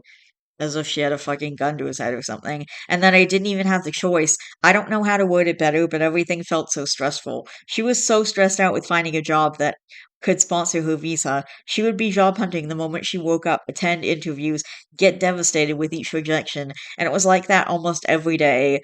Our relationship got turned upside down, and it was hard for me to see her that way. So, of course, I offered to sponsor her. It was the only choice I was presented with. I hated the situation we were in, and even though I offered, I realized after how wrong it was that I had to be forced to do that. Okay, I am so tired of people saying, oh, they forced me to do this. Unless they literally had a gun to your head saying, you must do this, no one is forcing you to do anything. They can try and convince you or manipulate you or gaslight you into doing it, but no one is going to force you to do anything. You were responsible for your own choices. Again, she never forced you, nor did she expect you to pay. Stop saying you had to be forced or that you don't want to be forced to take responsibility. Your wording comes off as super arrogant and selfish, and you're still denying that you were the asshole to her. Um, I never said that she forced me. All I'm saying is the situation we were in left me with no choice but to sponsor her, and that in itself feels really wrong. No, the situation did not leave you with no choice. And okay, whatever. Well, yeah, I'm not surprised she dumped you, and if she didn't, she will be soon. This post should also be on r/am I the X. Listen, if no one listen, no one is blaming you for not sponsoring her if she was actually pressuring you, but she didn't. You only felt indirectly pressured due to the situation your girlfriend was facing. You offered. She was hesitant, and you still encouraged her that she can rely on you. You spoke with an immigration lawyer, learnt the risks, and gave her the green light to go ahead. And then you watched her do all the heavy lifting of getting all the paperwork and process done, just to tell her when your part came up that you got cold feet. She literally wasted so much time and hope getting the immigration paperwork done when she really could have focused her attention on other things. I think anyone in her position would feel like they got slapped in the face. If you chose not to sponsor her in the first place, or even after consulting with an immigration lawyer, then your relationship could have survived. But you just showed her when push comes to shove, you'll ditch her at the sign of risk for you. There's no way you can make the relationship work from that. Unless you're willing to do something drastic to prove to her that you do want a future and that you are a reliable partner. Then you need to accept that the relationship is over, let her go, and move on. She was so stressed out, I didn't know what to do and how to be around her. I just wanted to do something. I did have good intentions at that time, but my point is, the situation was so sudden and the stakes were so high, I felt like I told her what I did because I had no other option. I'm not being sarcastic, but at this point, what can I do to fix it? Why do you want to fix it? You will be away from each other, and she will not have another visa probably, so what are you trying to save? Why do you want to have a relationship with her to meet her only once a year? I guess I was really hoping that she could get another work visa before her old one expired, or get another work visa and then come back. Edit, I know this will get downvoted to shit, but if you ask me and I'm answering genuinely, that is my answer. Info, who in this situation made you feel like you were forced? As I've said, it just felt like the situation we were in left me with no other choice. To see her sad and stressed out and cry after rejections or to do something about it. I couldn't have just let her be. I was stressing out about it too. I don't think you realize what a shitty partner you are being. Go look up the word. I don't think you understand what it means. Reflect on it. What kind of long-term relationship are you even looking to have? If if your future partner gets sick or loses their jobs, are you going to dump them then too? From your behavior so far, I would certainly assume so. You're not just a bad partner, you're kind of a bad person. If I trusted a person enough to be in a relationship for 5 years, no way in hell would I have done this to them. And I don't know a single other person who would either, thankfully. I don't blame her for feeling used by you. Yes, from what everyone has said, I understand that I was a shitty partner. I would have been there for her, and I offered to sponsor her out of desperation, but I never had a good feeling about the whole thing. I wish she could tell that I was uncomfortable with going through with it, but every time I saw her going through the paperwork and telling me about the procedure, it just made me feel guilty, and I thought I could just get it over with. Okay. And then the final update, my ex-girlfriend committed suicide after she broke up with me, and everyone is blaming me. So the poor girl is dead, and somehow he's gonna turn it into boo-hoo, I'm the victim. 28. I'm 28 male, and I posted about my ex-girlfriend, who's a 27 female, and why we broke up, so I won't get into that here. We dated for almost 5 years before we broke up. A couple of weeks ago, I received a sum of money from my ex-girlfriend. This happened while I was sleeping, as we were in different time zones, so I only saw it when I woke up. A message was included with the deposit that said, "Hope this helps pay off some student loans." It wasn't a huge sum, but still significant, so I tried to contact her, but I couldn't reach her. Fast forward to last week, a mutual friend of ours wanted to check up on how she was doing, but they couldn't reach her either. They Google searched her name and the country she was in, and through Google Translate, they found out that she committed suicide. No one knows exactly when she died, but most probably soon after she sent me the money. Oh my gosh. Wow. And no one could find anything about a funeral either. She wasn't close to her family and didn't have that many family members in her country. Other friends found out about it too, and since then, everyone has been blaming me for her death. Obviously, I'm devastated by it too. However, I think it's unfair for people to say that I'm the reason she killed herself, or that I could have helped her. She's had depression before when we were dating, and I've always managed to get her over it, to get her to get over it. But problems still did come up from time to time. She was also the one who broke up with me after I tried to make things work. This incident has very negatively impacted my relationship with my friends, as I work with some of them in my school. Some very close friends have also stopped talking to me. What do I do? How do I convince them that it wasn't my fault? And how do I get my friends to treat me normally again? Wow, that is such crap. Yeah, okay. Your girlfriend killed herself, and somehow you're the victim in this. This poison is terrible. Think I've said this before, but I love Best of Reddit updates where the original story is bad, but then it just gets worse and worse and worse and worse. And OP just digs themselves further and further and further into a freaking hole because they're a terrible person. They're just a terrible person. Like, best of Redditor updates, or am I the asshole posts where the OP is like, yeah, you're right, I'm the asshole, I'm gonna try and fix this. Those are the good ones, but the juicy ones are where OP just digs themselves into a deeper and deeper hole as time goes on, and as the post goes on, they just get worse and worse and worse. Like, it's so sad. But yeah, this was really fucking depressing to read. Okay. Ugh, wow. That is so messed up. But anyway, I'm going back to the original post because there's a comment here I want to read. I remember you. What a piece of work you are. The poor girl is fucking dead, and here you are, still only thinking and talking about yourself. You wouldn't accept any responsibility for your actions in any of your other posts, and I doubt you've grown up any since then. You won't convince anybody you're completely absolved of this any more than you could convince anybody that you weren't in the wrong the last times either. I'll make it very clear for you. You set this poor woman up for failure and heartbreak, and you did it so selfishly and callously that no one supported your actions. You forced her from her home, from her dreams of a life with you, and destroyed her belief that you loved her. You were her support in her depression, and you took that away, too, all because you thought sponsoring her citizenship was too much like hard work for you. After 5 years together, after you convinced her to apply for citizenship and promised you'd be there for her, just like there was nothing you could say to convince Reddit you weren't in the wrong before, there were no words to bring your friends back to you. Sadly for you, you've shown everyone exactly what type of person you are, and they don't like what they see. I sincerely hope this is fake because Opie is such an asshole and my heart goes out to the ex. I can't imagine what she felt and had to go through. Wow. And then someone says Opie is a sociopath. Yeah, correct. Okay, this next one is from Oh No Consequences. So basically it's people facing the consequences of their shitty actions. And this post is titled Man Cheats on the Wrong Woman. So this should be fun. I'm not OOP, but am I the asshole for divorcing my husband after catching him in bed with our married neighbor and exposing her to her husband? This is honestly such a mess, and I don't know if I handled it the right way, but here we go. I, 34 female, have been married to my husband, 36 male, for 7 years. We have an 8-year-old autistic son, and life's already been pretty stressful for both of us. I thought we were handling it as a team, like we were in this together, until a few weeks ago when everything fell apart. We live in a small neighborhood where everyone's pretty friendly, and I get along well with our next door neighbors, Emily, 32 female, and her husband Dave, 35 male. Emily and I weren't super close, but we chatted often, our kids played together sometimes, and our husbands would occasionally hang out too.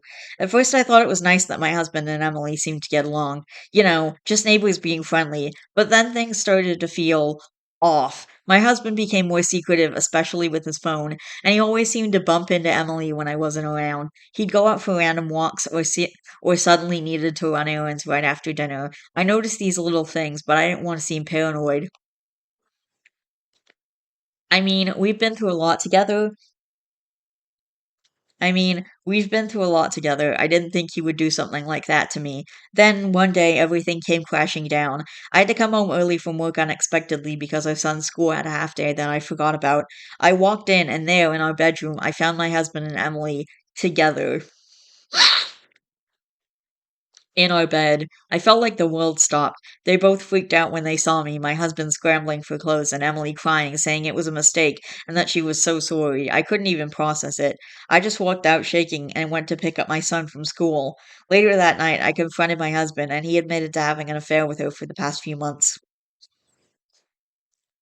He begged me to forgive him, said it was a stupid, impulsive thing, and swore he loved me and didn't want to lose our family. I was heartbroken, and I couldn't even look at him. I had no idea what to do, but I knew I couldn't stay with someone who would betray me like that.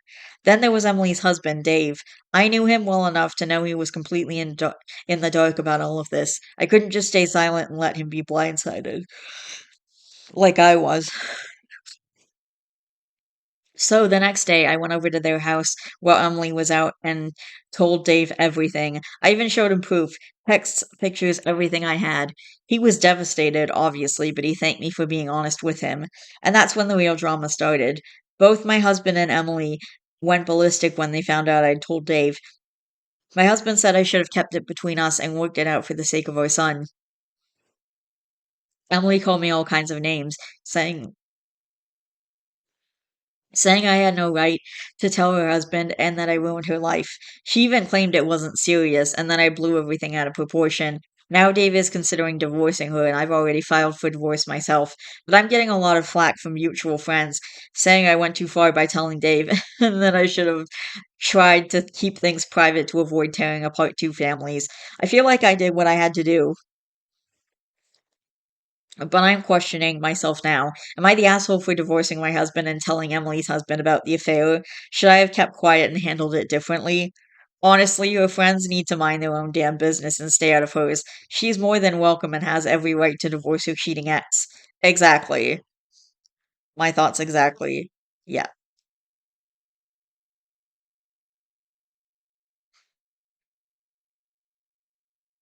Alright. Uh, oop, what just happened? Okay. What the hell? Oh man. Okay, I can't get to the original post, so I can't read the comments there. But okay. Don't care. Anyway, um I'm gonna just go back and see if there is anything. Um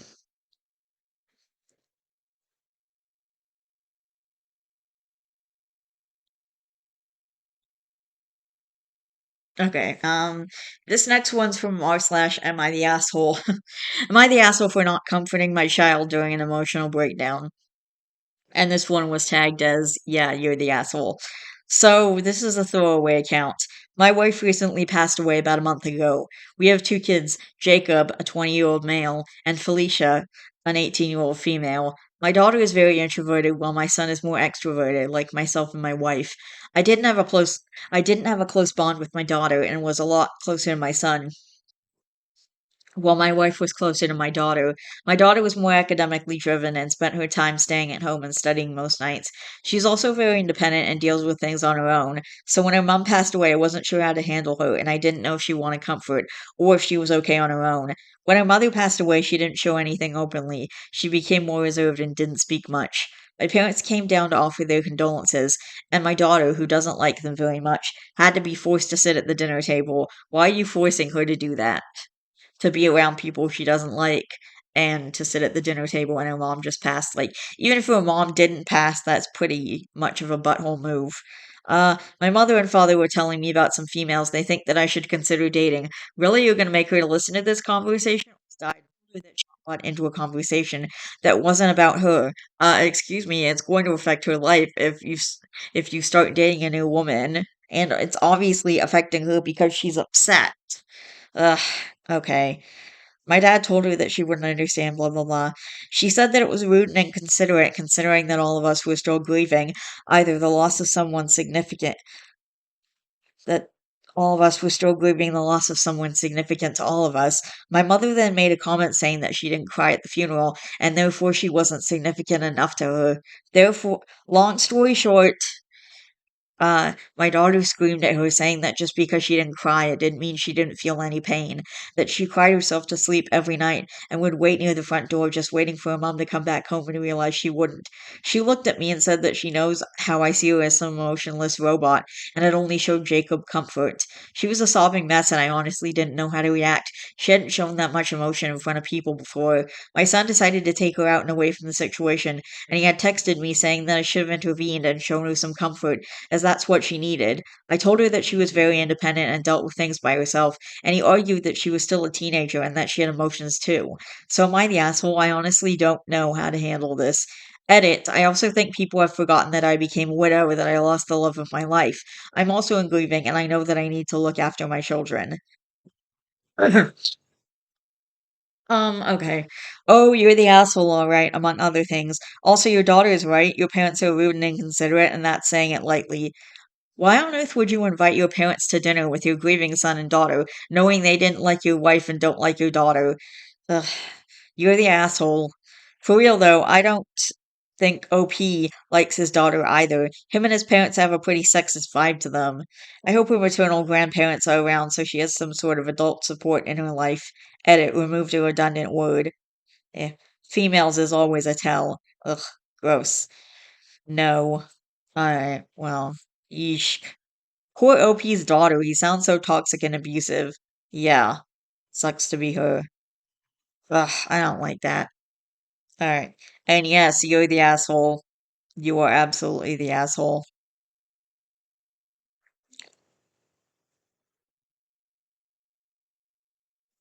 This next one's from r slash dating advice. I was dating a really great guy until he told me he had an STI. We had a lot in common, and for the first time, I felt excited to see where it would go. However, after our third date, we haven't been physically intimate other than brief hand holding. He revealed to me he had HSV too. I obviously don't judge him. Who he slept with is of very little concern to me, but having an STD is. I thanked him for his honesty and said but told him I needed some time to think. After a few days, I just couldn't bring myself to date him, and I feel awful. I don't want to risk my health over someone I'm just dating, and if I know myself, I would want to sleep with him before tying the knot, which could result in me getting the STD before having real solid commitment. I don't know if this sounds all wrong, and maybe I'm butchering it, but this just happened, and I needed to say something. Edit was just informed that the correct term is STD, not STI, and then she went back and edited it. Edit 2. Now, I'm not sure which one it is, if it's STI or STD, but I imagine you guys know what I'm talking about. To those saying we all have phobias, okay, we all don't have HSV too, which is what I posted about. Stop trying to say everyone has it when it's actually the opposite. Yes, HSV1 can go to your genitals, but the chance is very low. Question here is, do I want to roll the dice who already has it in his genitals? It's completely okay to put your health first. You do not have to date him. You're not obligated to date anyone, STI or no STI. I'm just glad that he was so honest about telling you. Yeah, exactly. Uh, so that's nice at least.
Alright, I found something. Deleted post from r/relationship advice.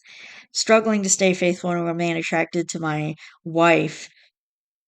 He's a 34 male and she's a 28 female. After we experienced a violent attack together, and I'm not sure what to do. I can't talk to anyone about this for obvious reasons. I even tried speaking to a therapist, and they made me feel so low I haven't gone back since. My wife and I have been together for 6 years. Oh, wait, I think I already read this one. Never mind, I read this one already. Um, do, do, do, do, do. Okay,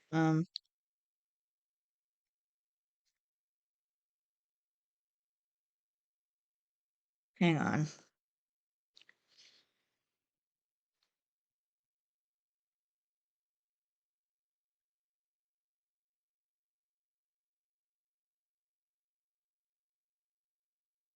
Um, okay, I found something. My husband cannot accept I don't like mustard. Things came to a head yesterday. We've been married 2 years and dating for five. We are both 34. I'm a woman, he's a man, if that matters. I'm not a picky eater. In fact, I'm quite adventurous, and every time I've traveled, I've always made it a point to try dishes with unusual slash uncommon ingredients to say I've tried them. Oh, this one's from r slash best of weather updates, by the way. And it was originally from, um, oh, okay, it won't tell me, but anyway, there are very few foods I won't eat. One of them is mustard, the condiment. I don't like it. I just don't. The taste is very strong and overpowering, and it's an unpleasant taste. I've tried yellow, strong ground, honey, artisan, brown, spicy, you name it. I've tried them all, and I just don't like them. My husband, for some reason, never understood this. He loves mustard, especially honey mustard. He puts it on all his sandwiches and dips his fries in it. And every time he tries to force me to try it, he'll insist that I'll like it this time. I'm a grown ass woman. I know what I don't like. And I don't like mustard. So I'll say no, and it'll devolve into a mini argument where he calls me picky. Well, last night we were on the road home from a weekend trip we took together, and we stopped at the gas station to get us a quick bite. He got a hot dog slathered in mustard. I got one, but decided to keep it plain. I don't really love hot dogs to begin with, but I'll eat them. While we waited in line, he asked what I got on mine. I told him nothing. He actually got furious and grabbed it from me. He marched over to the condiment station and began putting mustard on my hot dog, telling me to grow up and stop being picky. I just walked out and sat in the car. I didn't even want the damn hot dog anymore. My appetite was gone. He came back and began screaming at me for embarrassing him even further. The word divorce was said for the first time ever. I secretly recorded his screaming because I was genuinely afraid I would die. He was driving erratically, swerving and speeding. I'm in a hotel tonight. He ignored me all day at work, and then the calls started around when he realized I wasn't coming home. Non-stop voicemails and texts. He sent me a screenshot of a Google search for local divorce lawyers. I haven't eaten all day and I've been sobbing in this damn hotel room. I don't want to get divorced and I just wish I had ate the fucking mustard. Someone, anyone, please give me an explanation. Oh. Ugh. Um, why would he? Am I in danger? Why would he react this way to a preference of mine? I'm completely broken right now. Relevant comment. There's gotta be some there's gotta be more going on here than just mustard. Things just don't escalate from mini arguments to full of screaming rages and divorce lawyers. But it's pretty simple. You said no. He does not respect your no. He does not respect your right to say no. He does not respect your right to make your own choices about food. Does this lack of respect carry on to other things other than your no to mustard? OOP, yes, it will usually take him at least 3 times to acknowledge when I say no. Okay. Title, I can't respond. And then there was an update post the next day, November 2nd, 2022. I can't respond to I can't respond since my post got deleted, sorry. But some answers I guess to questions I saw. Regarding when I said no to sex, he asked if he respected if I said no to having sex, but he would ask for blowjobs over and over. I used to give in at first until I started dreading doing it. He tried buying all this stuff to make me like it, to make it easier or whatever. I used to like blowjobs. I don't like giving them to him, but I'll still ask over and over. I started responding with, I said no, are you going to force me to do it? And he gets squeamish and offended that I implied he would rape or assault me. I mean, yeah, he's being like really pressuring you, and it's not okay. That's not okay to do to someone to try and pressure them into doing sexual activities they're not comfortable with, or anything they're not comfortable with.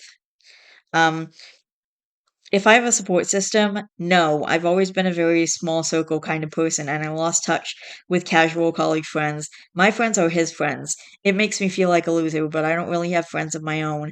My parents are dead. My dad died when I was a teen, and my mom passed recently of heart failure.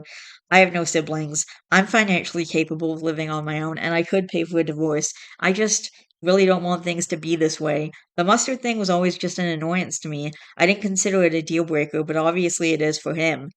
We had no kids and no equity. Our finances are separate, save for one joint account we equally contribute to for bills.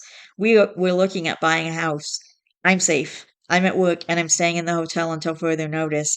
He has continued to text. One message said that he loves me and doesn't want to lose me, but I forced his hand by refusing to communicate or come home. I haven't answered. I don't know what to say. I forced myself to eat my favorite takeout late last night, but it tasted like cardboard. I stayed up late compiling a list of every time he had shown worrying behavior. I guess the mustard is the tip of the iceberg. Okay. Relevant comment from OOP.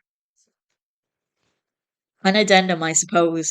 I do very much love him, and he has been my best friend for years now. I really do, or I guess did, plan to spend my life with him. I'm not afraid of being alone, but I don't want to be lonely. I wish my mom was here. And then there was another update post the same day.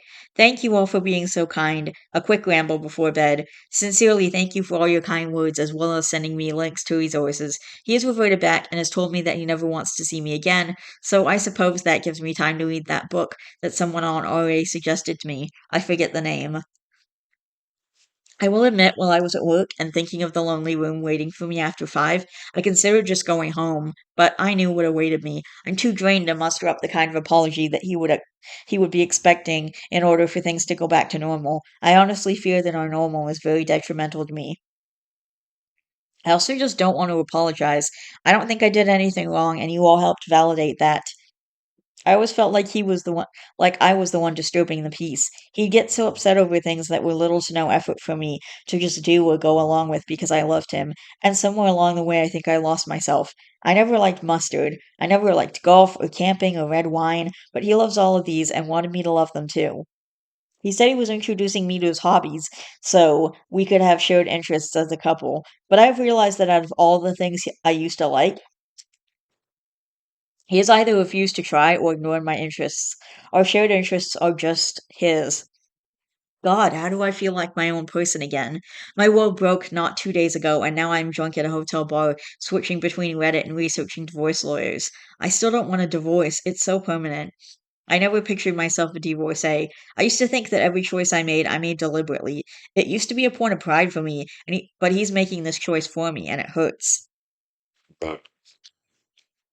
Another update post 5 days later, November 7th, 2022. Title I'm leaving him. First of all, I took this week off at the encouragement of my employer. I plan to spend it finding a therapist that specializes in domestic abuse and sexual assault, which I've come to realize I am a victim of. I feel completely numb. I'm also looking into divorce lawyers. Secondly, he found the hotel where I was staying. I guess he followed me from work. He was waiting in the lobby. God, my heart skipped a beat and I realized that I did not miss him at all. I was afraid of making a scene. I need to unlearn that. So I sat with him in the lounge area and talked. I'll summarize it.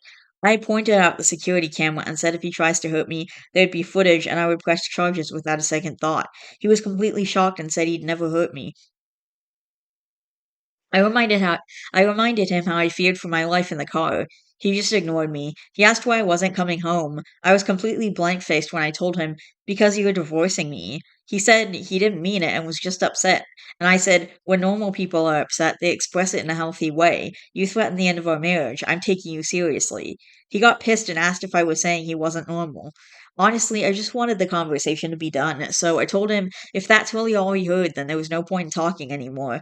I told him I was looking for a lawyer and he should probably do the same if he hasn't found one. He lashed out and said, all this over one mistake? And I just stared at him. As I made to stand up, he grabbed my wrist hard and I pointed at the camera again.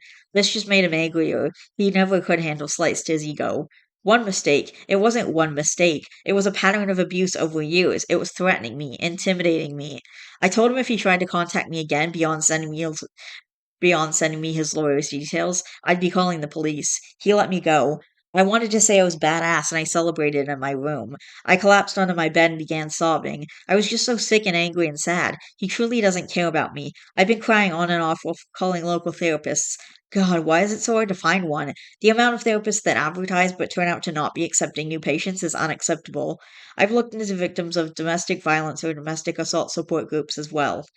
In the span of less than a month, my life has completely changed, and he isn't remorseful at all. He just thinks it's all my fault. Relevant comment from OOP. I will probably move. I saw my RA post get reposted on Twitter. I'm terrified he'll see it and come for me.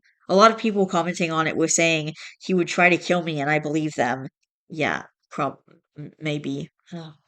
Update post for November 26th, 2022.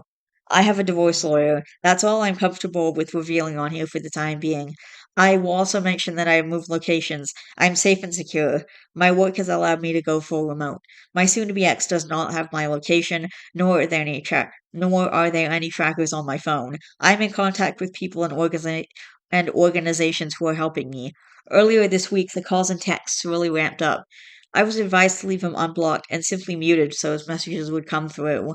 I read a few since I was curious. He wanted me at Thanksgiving dinner with his family. He begged me to stop being this way and said what was he supposed to tell his family. Well, Thursday came and went. I had bought a couple of ready meals the night before, so that was my feast. I do want to take a break here to talk about my mom. Since it was only three of us every holiday, except the rare times friends would come over, my mom wouldn't make a turkey. She would buy a rotisserie chicken and dress it up with stuffing or etc. She'd make dishes we loved rather than traditional Thanksgiving dishes. My favorite side dish of all time was French fries. My dad loved grilled asparagus with cheese, so he would have a rotisserie chicken with French fries, asparagus, and some garlic toast. My mom's favorite. The first time I had real traditional Thanksgiving food at a friend's house, I apparently told my mom loudly I didn't like it and asked where the fries were. Haha. So this year, instead of my soon-to-be ex's family's Thanksgiving food, I bought asparagus, fries, garlic toast, and a couple of slices of rotisserie chicken. It wasn't half as good as my mother's meal, but when I say I cried eating it, it felt like they were with me that night. I guess my absence at the dinner forced my soon-be ex to tell his family that I was separated from him. So Friday morning, I got a call from an unfamiliar number. I answered it, thinking maybe it was my lawyer's home phone or another person I was in contact with. It was my mother-in-law. She begged me not to hang up on her, so I stayed on the line. She went on about how I was her daughter, she loved me, her son loved me, and how could I leave him over something so minor? He only told his mom about the mustard, and even then it was a watered down version that made me look like a neurotic control freak who needed everything my way. According to my mother in law, he made a side cup of it for me and asked me to just try it in the car, and then I just started screaming I'd divorce him. She then started probing about which lawyer I was seeing and what I had told them. She also reminded me that lying in court is a crime. My lawyer had warned me to not reveal anything we had discussed to his family. It took all my willpower to not say anything. Instead, I hung up and muted her number too. She hasn't texted or tried to call again. Trust me, I would have loved to send the recording of her son screaming, saying he ought to smack me upside the head, calling me a stubborn bitch, that he would divorce me, and that he would run the car off the fucking road if I didn't start acting right. I wanted to scream into the phone that her precious son started this mess and I was simply doing what he wanted. I've come to realize you don't treat someone you love like the way he has acted. Normal people don't want to have sex with someone who has already said no. Normal people don't keep pushing and obsessing over food preferences. There is something seriously wrong with that man. He texted me last night on Friday, calling me a bitch for making his mother cry. He also said he would come find me and that it would take more than a locked door to keep him from getting me and taking me home. I forwarded those to the right people. I know this isn't a happy update, but things are moving along quite nicely. And then there was an update post in February 9th, 2023, title I am okay. I moved. I will not say where, but I have found a new home. My job let me stay on is permanently remote. I can't go into details about my divorce or other current legal proceedings, but I can say I was granted a protective order due to something that happened back in December. Due to the nature of what happened, I was hospitalized for a time. That was what I guess made me realize I wanted to get the fuck out. I traded my car, had my phone checked for tracking app/devices, and changed my number. He cannot contact me or have anyone contact me on his behalf. I am now several hours and state lines away from him and his wretched family. I moved with only 2 suitcases and a duffel of my stuff. I cannot wait to furnish and decorate my new home the way I always wanted it. I'm in therapy and I have a survivor support group I see weekly. I will be okay. I feel like I can finally breathe. Update post 6, November 19th, 2023. Hello, it's been a while. I'd sort of forgotten about this account till I saw screenshots of my posts uploaded to Instagram. Haha. Some key points. I'm still going to therapy or individual counseling and bi-weekly group meetings for victims of domestic violence. I am absolutely not dating. I saw some comments that said they hoped I found a fairy tale man. That's the last thing I want or need. I strive for independence and self-love before I consider finding a new partner. It'll probably be years before I'm ready, and that's okay. I've discovered a love of cooking and trying new cuisines. I didn't realize how boring my ex's taste was until I escaped him. Slathering mustard on a $2 hot dog does not mean you have superior taste buds. Sorry, I had to get a jab in somehow. Nothing nothing new or dramatic has happened, and that is the way I like it. What matters is I'm alive and I'm happy. I didn't realize how little I had made myself until I was given the space to be. That's all I'm willing to give for my update for now. Peace and love. Relevant comment about OOP's picky eating, and picky is in quotations. There's nothing wrong with being a picky eater, but I'm actually not. I'm finding I love a huge variety of flavors and ingredients. My soon to be ex was actually a very, very picky eater, I'm coming to realize. Maybe some projection on his part. And then an update post, July 3rd, 2024. Wow, okay. It seems that I just can't escape my story. Haha. I was getting ready for the day when my TikTok feed showed a podcast reading and reacting to my story. I'm here to reassure all of you that I'm okay, alive, safe, and free. And with that stress and anxiety mostly cleared up, I feel like I can finally put to words my emotions. I was very small and skittish during the abuse and for some time after leaving. I'm not sure how else to put it, but I felt like I had to be small. I was constantly regulating and accommodating. It was horrible in retrospect, but no one prepared me for the emotional turmoil that ensues once you're safe and away. I felt rage like nothing else. I would spend hours screaming and crying into my pillow, hating him, wondering how dare he treat me like that. As therapy and my support group has worked to rebuild my self-esteem, I've become more and more outraged on my own behalf. I read why does he do that, while it helps provide context to why he abused me, it still doesn't make me feel any less angry.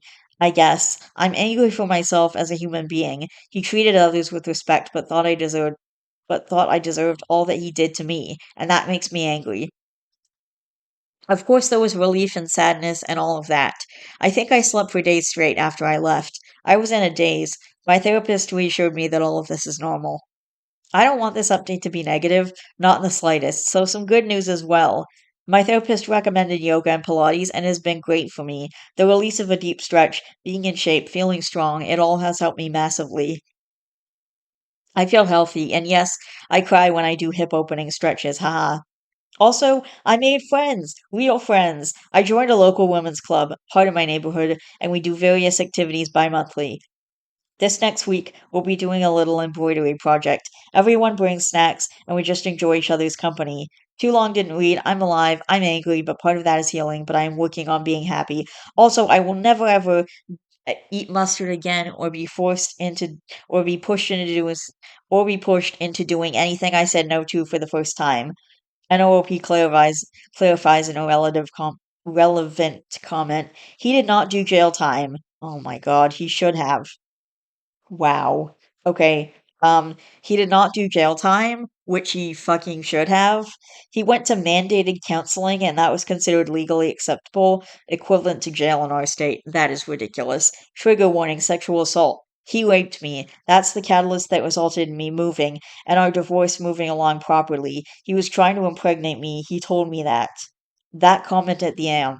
That comment at the end. God damn. It made my stomach drop. Rape with no jail time, despicable. Get caught with slightly too much weed in the wrong state and you'll do time though. Get me out of this fucking timeline, Jesus Christ. Yeah, this is super fucked up. It's crazy how many people dismiss rape when you are in a relationship with the abuser or have been with them previously. The statistics show rape happens at the hands of people you know more often than through strangers, yet many people automatically dismiss it for you.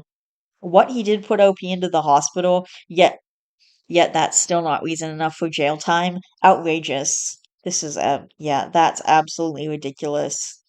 Do do do do do do do do do do do do. Yeah, all right. Yeah, that's so fucked up. You have a little weed and you're gonna do jail time, buddy, but you rape someone and you can just go to a little counseling. It's okay. That's so messed up. Alright, I think that's all I'm going to read for now. Also have to leave for my movie soon, so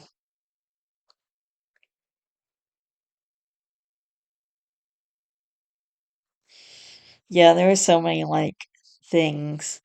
There's a lot of stuff going on. I've saved a ton of posts. Like a ton of posts. Alright, I think I've recorded for like an hour. I have to leave for my movie. It's 3:11 right now, and my movie's at 4:50, so I have to leave around 4 to get there on time. So I'm gonna go, and I'll be back tomorrow.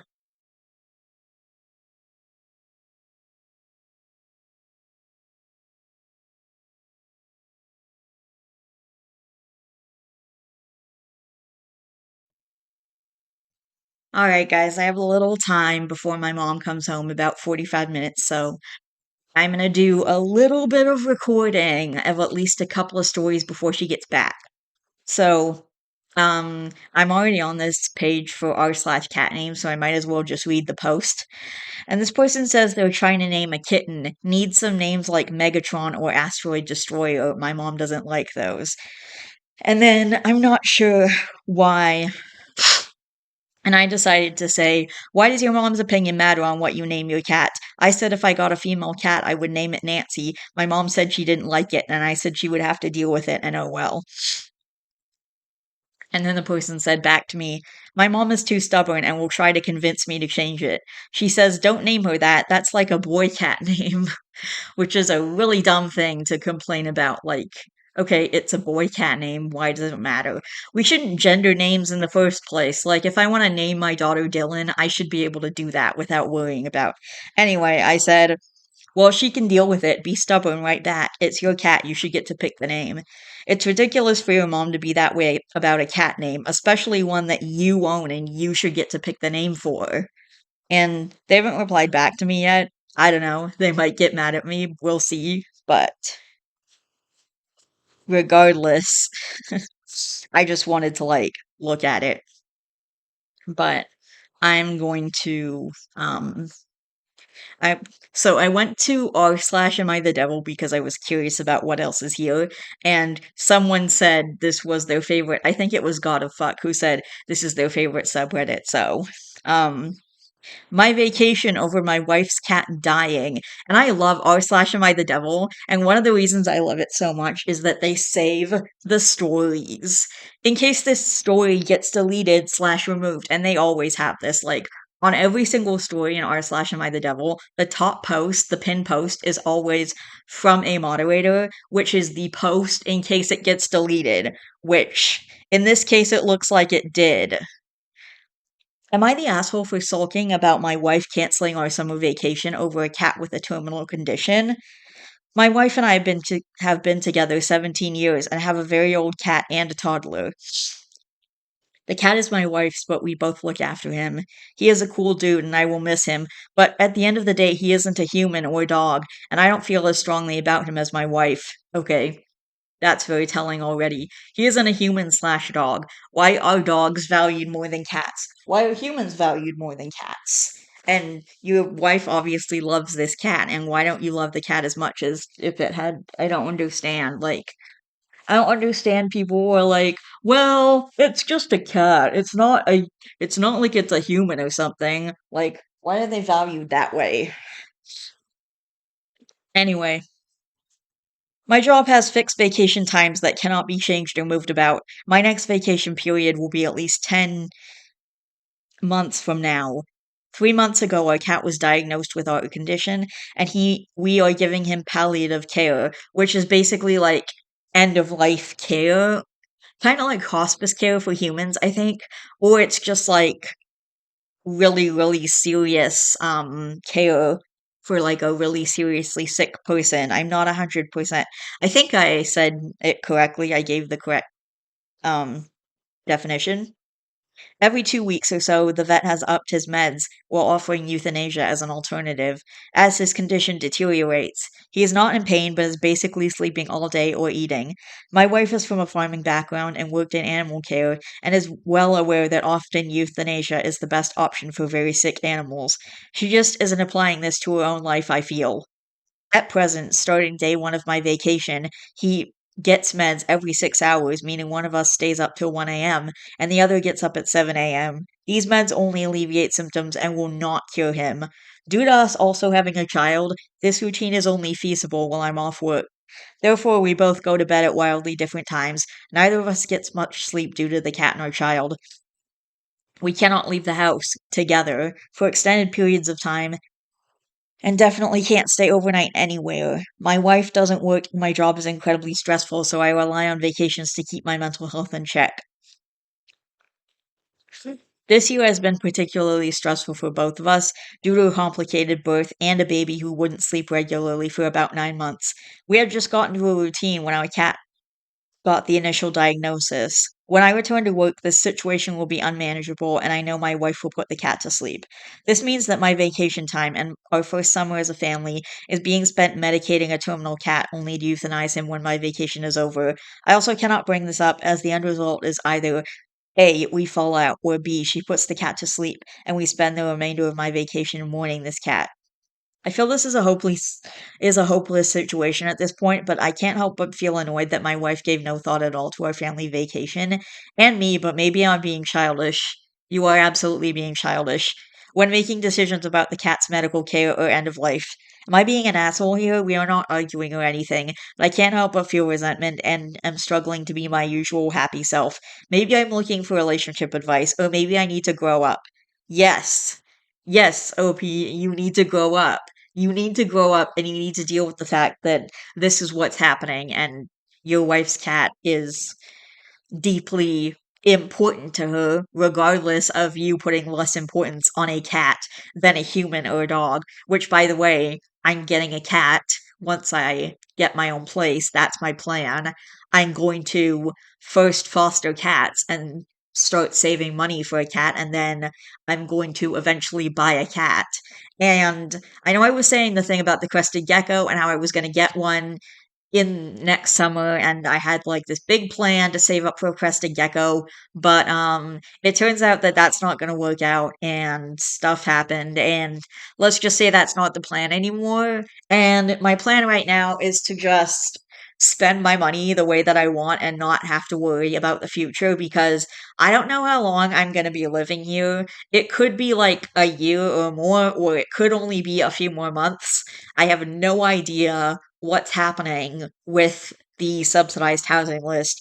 The closest estimate I have is that when my mom called that one time a few weeks ago, or maybe it was, I think it was a couple months ago at this point, and she said, like, they told her basically that it was going to be that they were on 2015 or 2016, she can't remember which one they said, for the subsidized housing.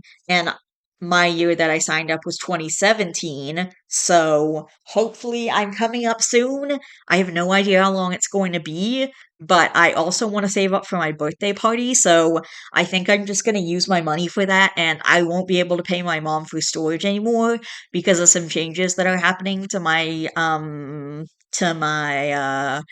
OESP situation. I'm still going to be getting extra money, just not as much extra money, and I'm not going to be able to pay my mom for storage, which really bums me out because it was actually making me feel good and making me feel like I wasn't taking complete advantage of her. Like, I actually feel kind of bad. And I was mentioning to her last night, maybe I can figure out some stuff I can do around the house so that I don't feel like I'm being useless or whatever because I can't contribute with money, obviously. I mean, that would be my preference, but it's not like I'm making any, and I am planning to put some pet sitter flyers up around my neighborhood. I think next week Tracy's gonna get the van so we can drive around and do that, and then we're probably gonna just grab something at the Tim Hortons. But honestly, it just upsets me that I feel like I'm not contributing, I guess. Like, I felt like I was actually contributing something. I do unload the dishwasher for my mom too, but I don't know. But I'm gonna talk a little more about it with her and hopefully work something out. Um, and my mom is giving me less time on Saturday because she's gonna be really busy on Saturday, but we do have 3 hours, so I'm thinking that I'm gonna watch a movie with my mom. Depending on what she lets me know about what's happening with her vacation next week.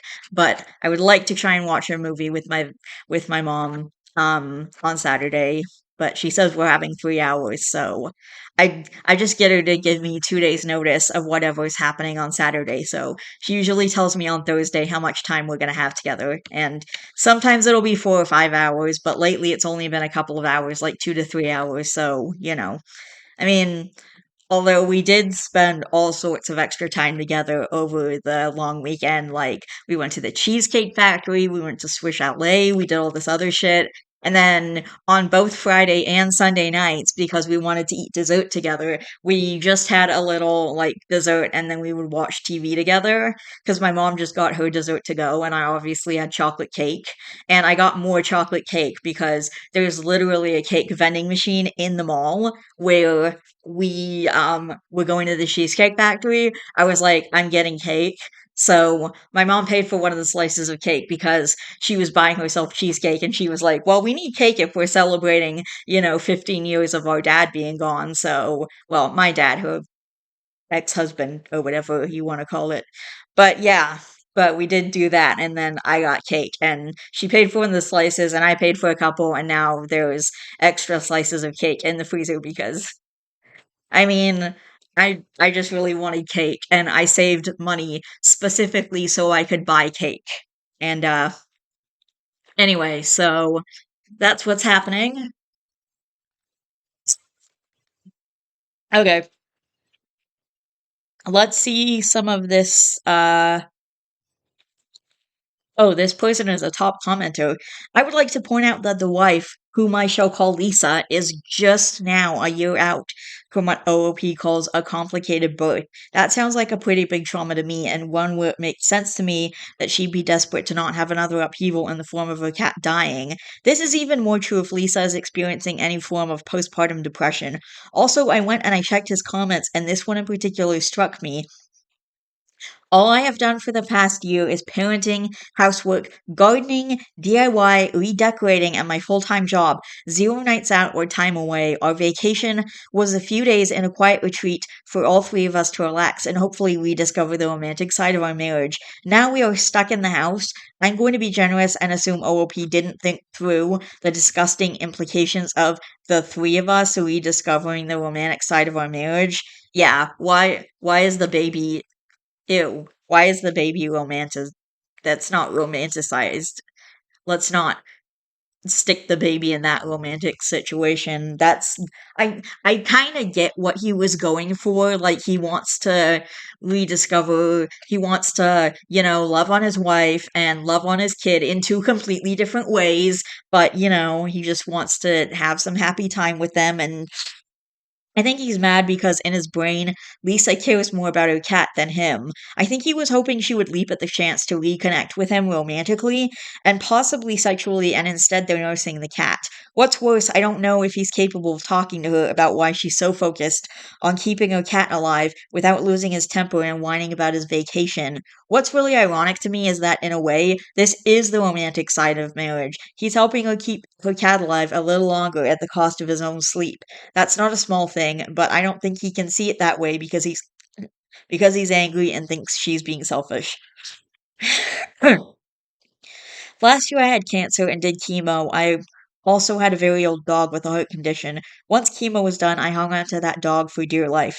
I didn't let it go on for too long, but I think you hit the nail on the head with a pretty big trauma, desperate to not have another upheaval. Familiarity and routine can be so important after something awful.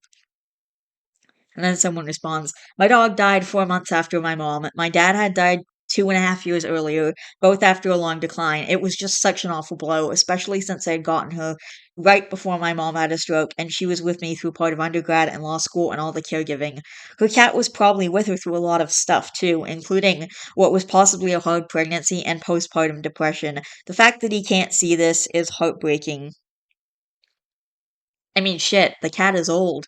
If it's anything like my scenario with my boyfriend, she's had that cat its entire life.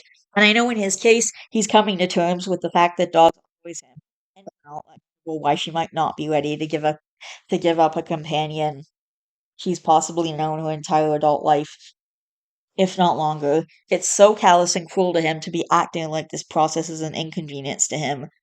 Weirdly, OOP would feel differently if the dying animal was a dog instead of a cat. He wrote, it's not like it's a human/dog. Sounds like he's just a cat hater. As a cat lady myself, I cannot stand people who act like cats are evil. Prefer dogs if you want, but holy shit, at least see the pet as an emotional attachment. Like, the guy can't fathom mourning a cat. Then again, my personal experience has shown me people like this would absolutely abandon their elderly pet regardless. I have a feeling if it was a dog, the issue would be that it's taking time away from the baby. I'm a dog person, but that part stuck out to me. Because at first I was thinking he was like a lot of people who just think a pet is a pet. And while cats are more independent than dogs, so the same bond isn't formed, it doesn't mean that the bond that has been formed isn't strong. Even if this is a very antisocial cat, it's been around long enough that seeing it suddenly not around would be devastating. Yup, that it's not a human/dog line is so fucking horrible. I like humans and dogs too, but that doesn't make me like cats any less. How disgusting to mark a difference to a beloved pet based on species.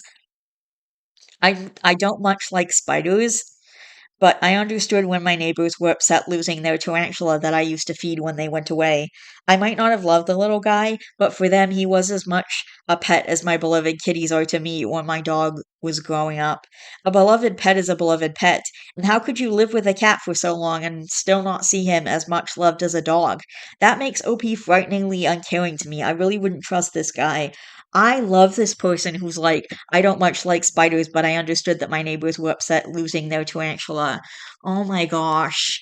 Honestly, that is an amazing response and exactly the kind of response that I have. Like, you might not get why someone loves an animal, but regardless of that, the fact is they loved it. Like, I was really upset when I lost my millipedes, and also when I lost Tucker. Like, those were blows to my heart because they're tiny and I might not have had much to do with them, but like, I loved them. They were special to me. And I didn't want to post in a bunch of places because I knew that, especially on Reddit, because I knew that people were going to be like, I mean, I did post in the r slash millipede subreddit because obviously, but like, if I posted anywhere else in like off my chest or something, a bunch of people would be like, well, you shouldn't care that much. They're just millipedes. I even had a really rude comment when I was just simply asking people if they would be willing to donate if I set up a GoFundMe, which I'm not doing because I don't really like the idea of asking other people for money, but I was considering setting up a GoFundMe to help with Tucker's cremation process, but I've decided I'm not going to do that anymore. I'm just going to figure it out myself, and I'm not even ready to deal with that yet. Speaking of which, I'm not even ready to deal with that. I haven't gone near his cage. I haven't cleaned it out. I haven't touched anything since. I mean, I double bagged his dead body so I could have him in the freezer, but like I haven't touched his enclosure or anything. Like I haven't moved anything or touched anything because I'm just not ready to deal with it yet. But so that fucking sucks. And I do have some unopened stuff that he came with. Like I have Reptisand and I have this seed mix that I got with him that I think I'm gonna end up donating to the local humane society because they can use it and I can't use it. Like I can't or I wouldn't use Reptisand for my snake because certain reasons, and everyone says that aspen shavings are good for them and you shouldn't use sand and blah blah blah, so I went with that. So I got the Aspen, but I don't think I'm gonna use Reptisand for him, and I wouldn't recommend Reptisand for any animal. Honestly, ever since getting a snake, I've started to realize that substrate is really not that big of an issue as people make it out to be. Like, people call people terrible pet owners for using a certain substrate, and I think that's absolutely ridiculous. Like, I used to call people out and be like, you shouldn't use sand for a bearded dragon, but now I realize it's not really that big a deal as people make it out to be. But I think this is absolutely an amazing response to someone, regardless of whatever pet died. The fact is, that person loved it. Even if you can't understand why they would love something like a millipede or a tarantula or a hamster or a snake or a cat, like whatever it is, like people could have other pets that I don't get why they love this animal, but I still understand when they mourn it because they loved it regardless of what, like some people just see animals differently than others. Some people see spiders as pests that need to be killed, and other people like to keep them as pets and love them and care about them. And people do get really upset when they die. I had someone post on the millipede sub like a week ago explaining that they were really really sad and heartbroken that their millipedes died suddenly, which, by the way, is exactly what happened with mine. And I told them that. I was like, I don't think it's anything that you did. My millipedes died suddenly too. These things just happen, so don't beat yourself up about it. Because, yeah. But like I'm not beating myself up about it anymore. It's just a thing that happened, and you know, it's a thing that happened and it sucks and it was sad, but there's no point in just being hard on myself because they died over. I was doing everything right, so I don't know. But I don't know, still it's just frustrating and problematic, and but yeah, I don't know. I mean, as far as animal deaths go, do I miss my millipedes as much as I miss Tucker? Probably not, but I love animals at different levels and in different ways, and my emotions come out weird too. Like, when I was talking about how my rat died in the video, I was smiling. Even in the thumbnail, if you look at it, I'm smiling. I don't understand why that happens. That's just kind of like my first reaction when something dies. It doesn't mean I don't miss them, but I don't even cry at funerals or anything. Like, the only time I cried at a funeral was when I was reading my great grandmother's eulogy. That was the only time I cried. But I don't, but I've had two other funerals in my life. Well, one I didn't attend because it was all the way in the States, but there was another funeral that I attended and I didn't even cry. and I don't understand why that happens, but my feelings just come out weird. And then, I'll have an angry breakdown or something, and then I'll start crying because my millipedes died months ago. Like, that's just what happens. Or I miss my cat that I had to give away. Like, I'll cry over that too. I don't know. My feelings just come out weird, and it's not because I don't miss whoever or whatever died. I just, I don't understand why my feelings are the way they are. They're weird and they come out in strange ways. So, I don't know. It's just the process. It's weird and complicated but I don't like it's also why I don't judge people for, like not crying at funerals or whatever. Like, if you don't cry at a funeral, I'm not going to judge you because I don't cry at funerals either. I don't really get it. It's just a thing that happens, and everyone has their own way of grieving, and your way of grieving might not necessarily be my way of grieving. Like, but yeah, as far as saying it's not a human slash dog, then that's upsetting, and that also shows low emotional intelligence for this guy.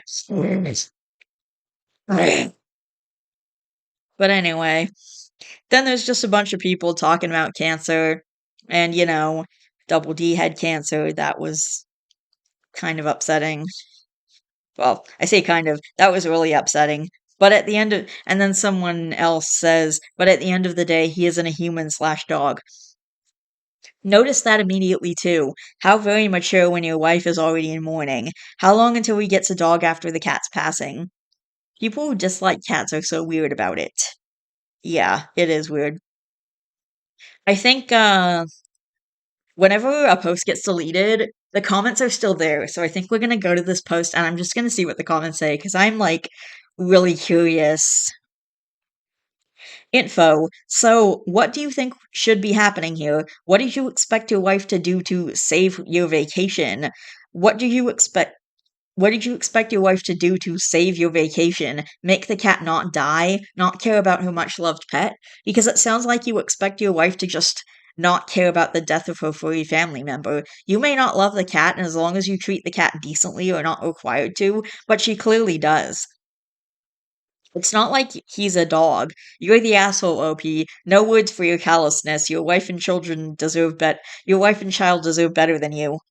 And then there's a deleted comment, which I assume is from the OP. And then someone else says, you are not really answering the question. What do you envision the solution to be? Do you think if the cat gets euthanized that your wife will just happily go on vacation without any grief? This vacation time is already wasted. A dead cat isn't going to make it any better. And then somebody says, oh, this person has 357 downvotes. Well, I downvoted them too, so now it's 358. If the cat had been put to sleep when the vet first recommended it 3 years ago, or 3 months ago, then the vacation wouldn't have been cancelled or ruined. Yes, it's too late to do anything now, but that's not going to change the fact OP resents his wife for being selfish. Okay, I'm just gonna say there was no time period as far as grief. I mean, my hamster died in July. It's now October, and I'm still sore about it. And that was a hamster. And I'm not assigning in independent value to each animal. I'm not saying, oh, my cat, if I had a cat, that would be more important than the hamster or something. No, I'm saying, like, grief takes time. It's messy and it takes as long as it's going to take.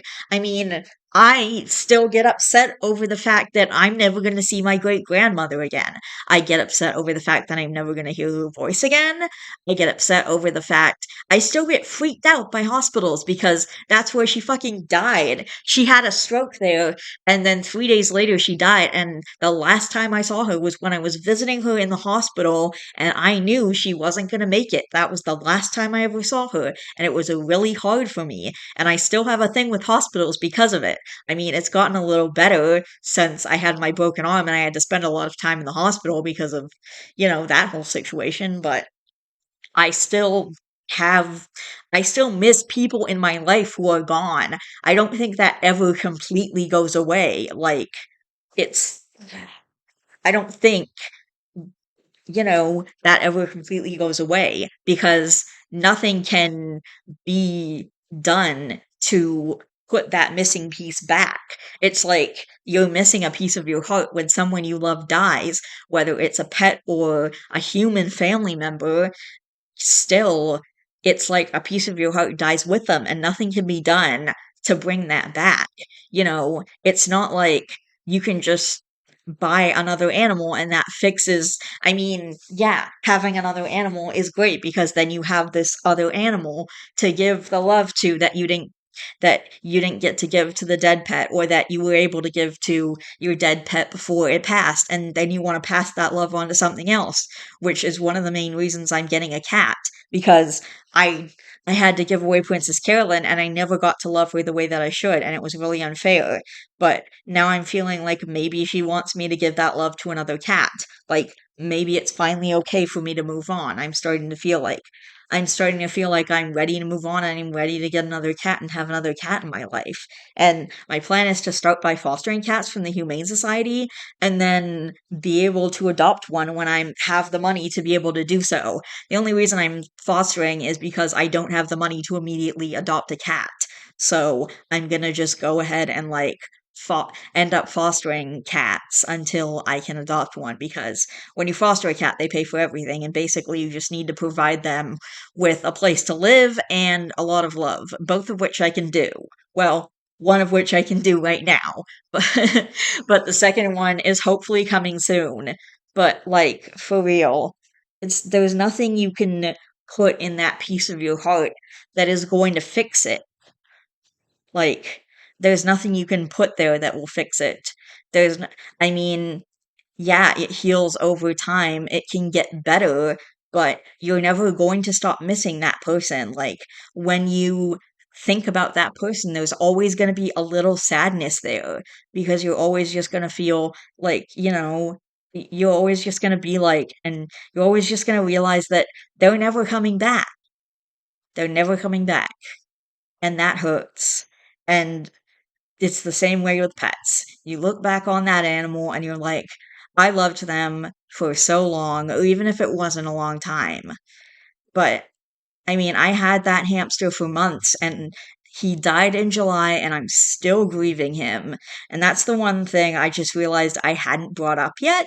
But he did die July 31st, unfortunately.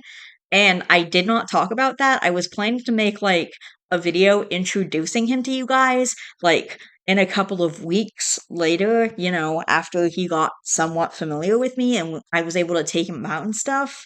And then that never happened because he died 13 days after I adopted him. And he was a senior. He was like a year and 9 months old, I think they said. So he was really old and he was probably close to passing anyway. And I was with Tracy and another support worker because she was just shadowing us and I was showing her like all the specific brands I like as far as groceries and stuff. So she was there with us, and I was talking about how I had, this snake and how I had this hamster and then it died. And she was saying, like, maybe the hamster could sense the snake in the house and it died of stress, which just makes me feel so much fucking worse because, I mean, obviously I didn't mean to kill this hamster, but still, if it died of stress, that sounds like a really depressing and terrible death for it. And then I know I wanted, like, to put a mouse in Tucker's plastic bin. Like he had a bin cage, and I was thinking about putting a mouse in there, but now after Tamara said that, I decided I'm just not going to be buying any more rodents until my snake has passed on. So hopefully that'll be another 20 years down the line. Hopefully he, gets his full life with me. Hopefully he doesn't get sick and die because goddamn, I'm gonna miss him so much. But yeah, I've only had that hamster for not even 2 weeks, and he passed, and I'm still mourning him months later. So, could you imagine a cat that you've had for like your entire adult life would do to you losing that cat? Uh, it's 4:30 and I don't think that I can read another story. And I'm actually getting really depressed talking about the people and the pets that are missing from my life. But I'm just saying, like, there's nothing you can't ever be completely healed from grief. You're still gonna feel sad when you think about those people and those animals and whatever it was you loved that's now missing from your life. Because there's no way to bring those people or pets back. Anyway, I'm signing off now, and I'm gonna do the rest of this. I might just upload this as part two and then just make part three longer, or maybe even have four parts. I think that's what I'm gonna do. So I'm ending part two here. I love each and every one of you guys. Please don't forget to always be yourselves. You are valid. Please don't forget to be good to yourself and to others, and I will see all you guys in part three.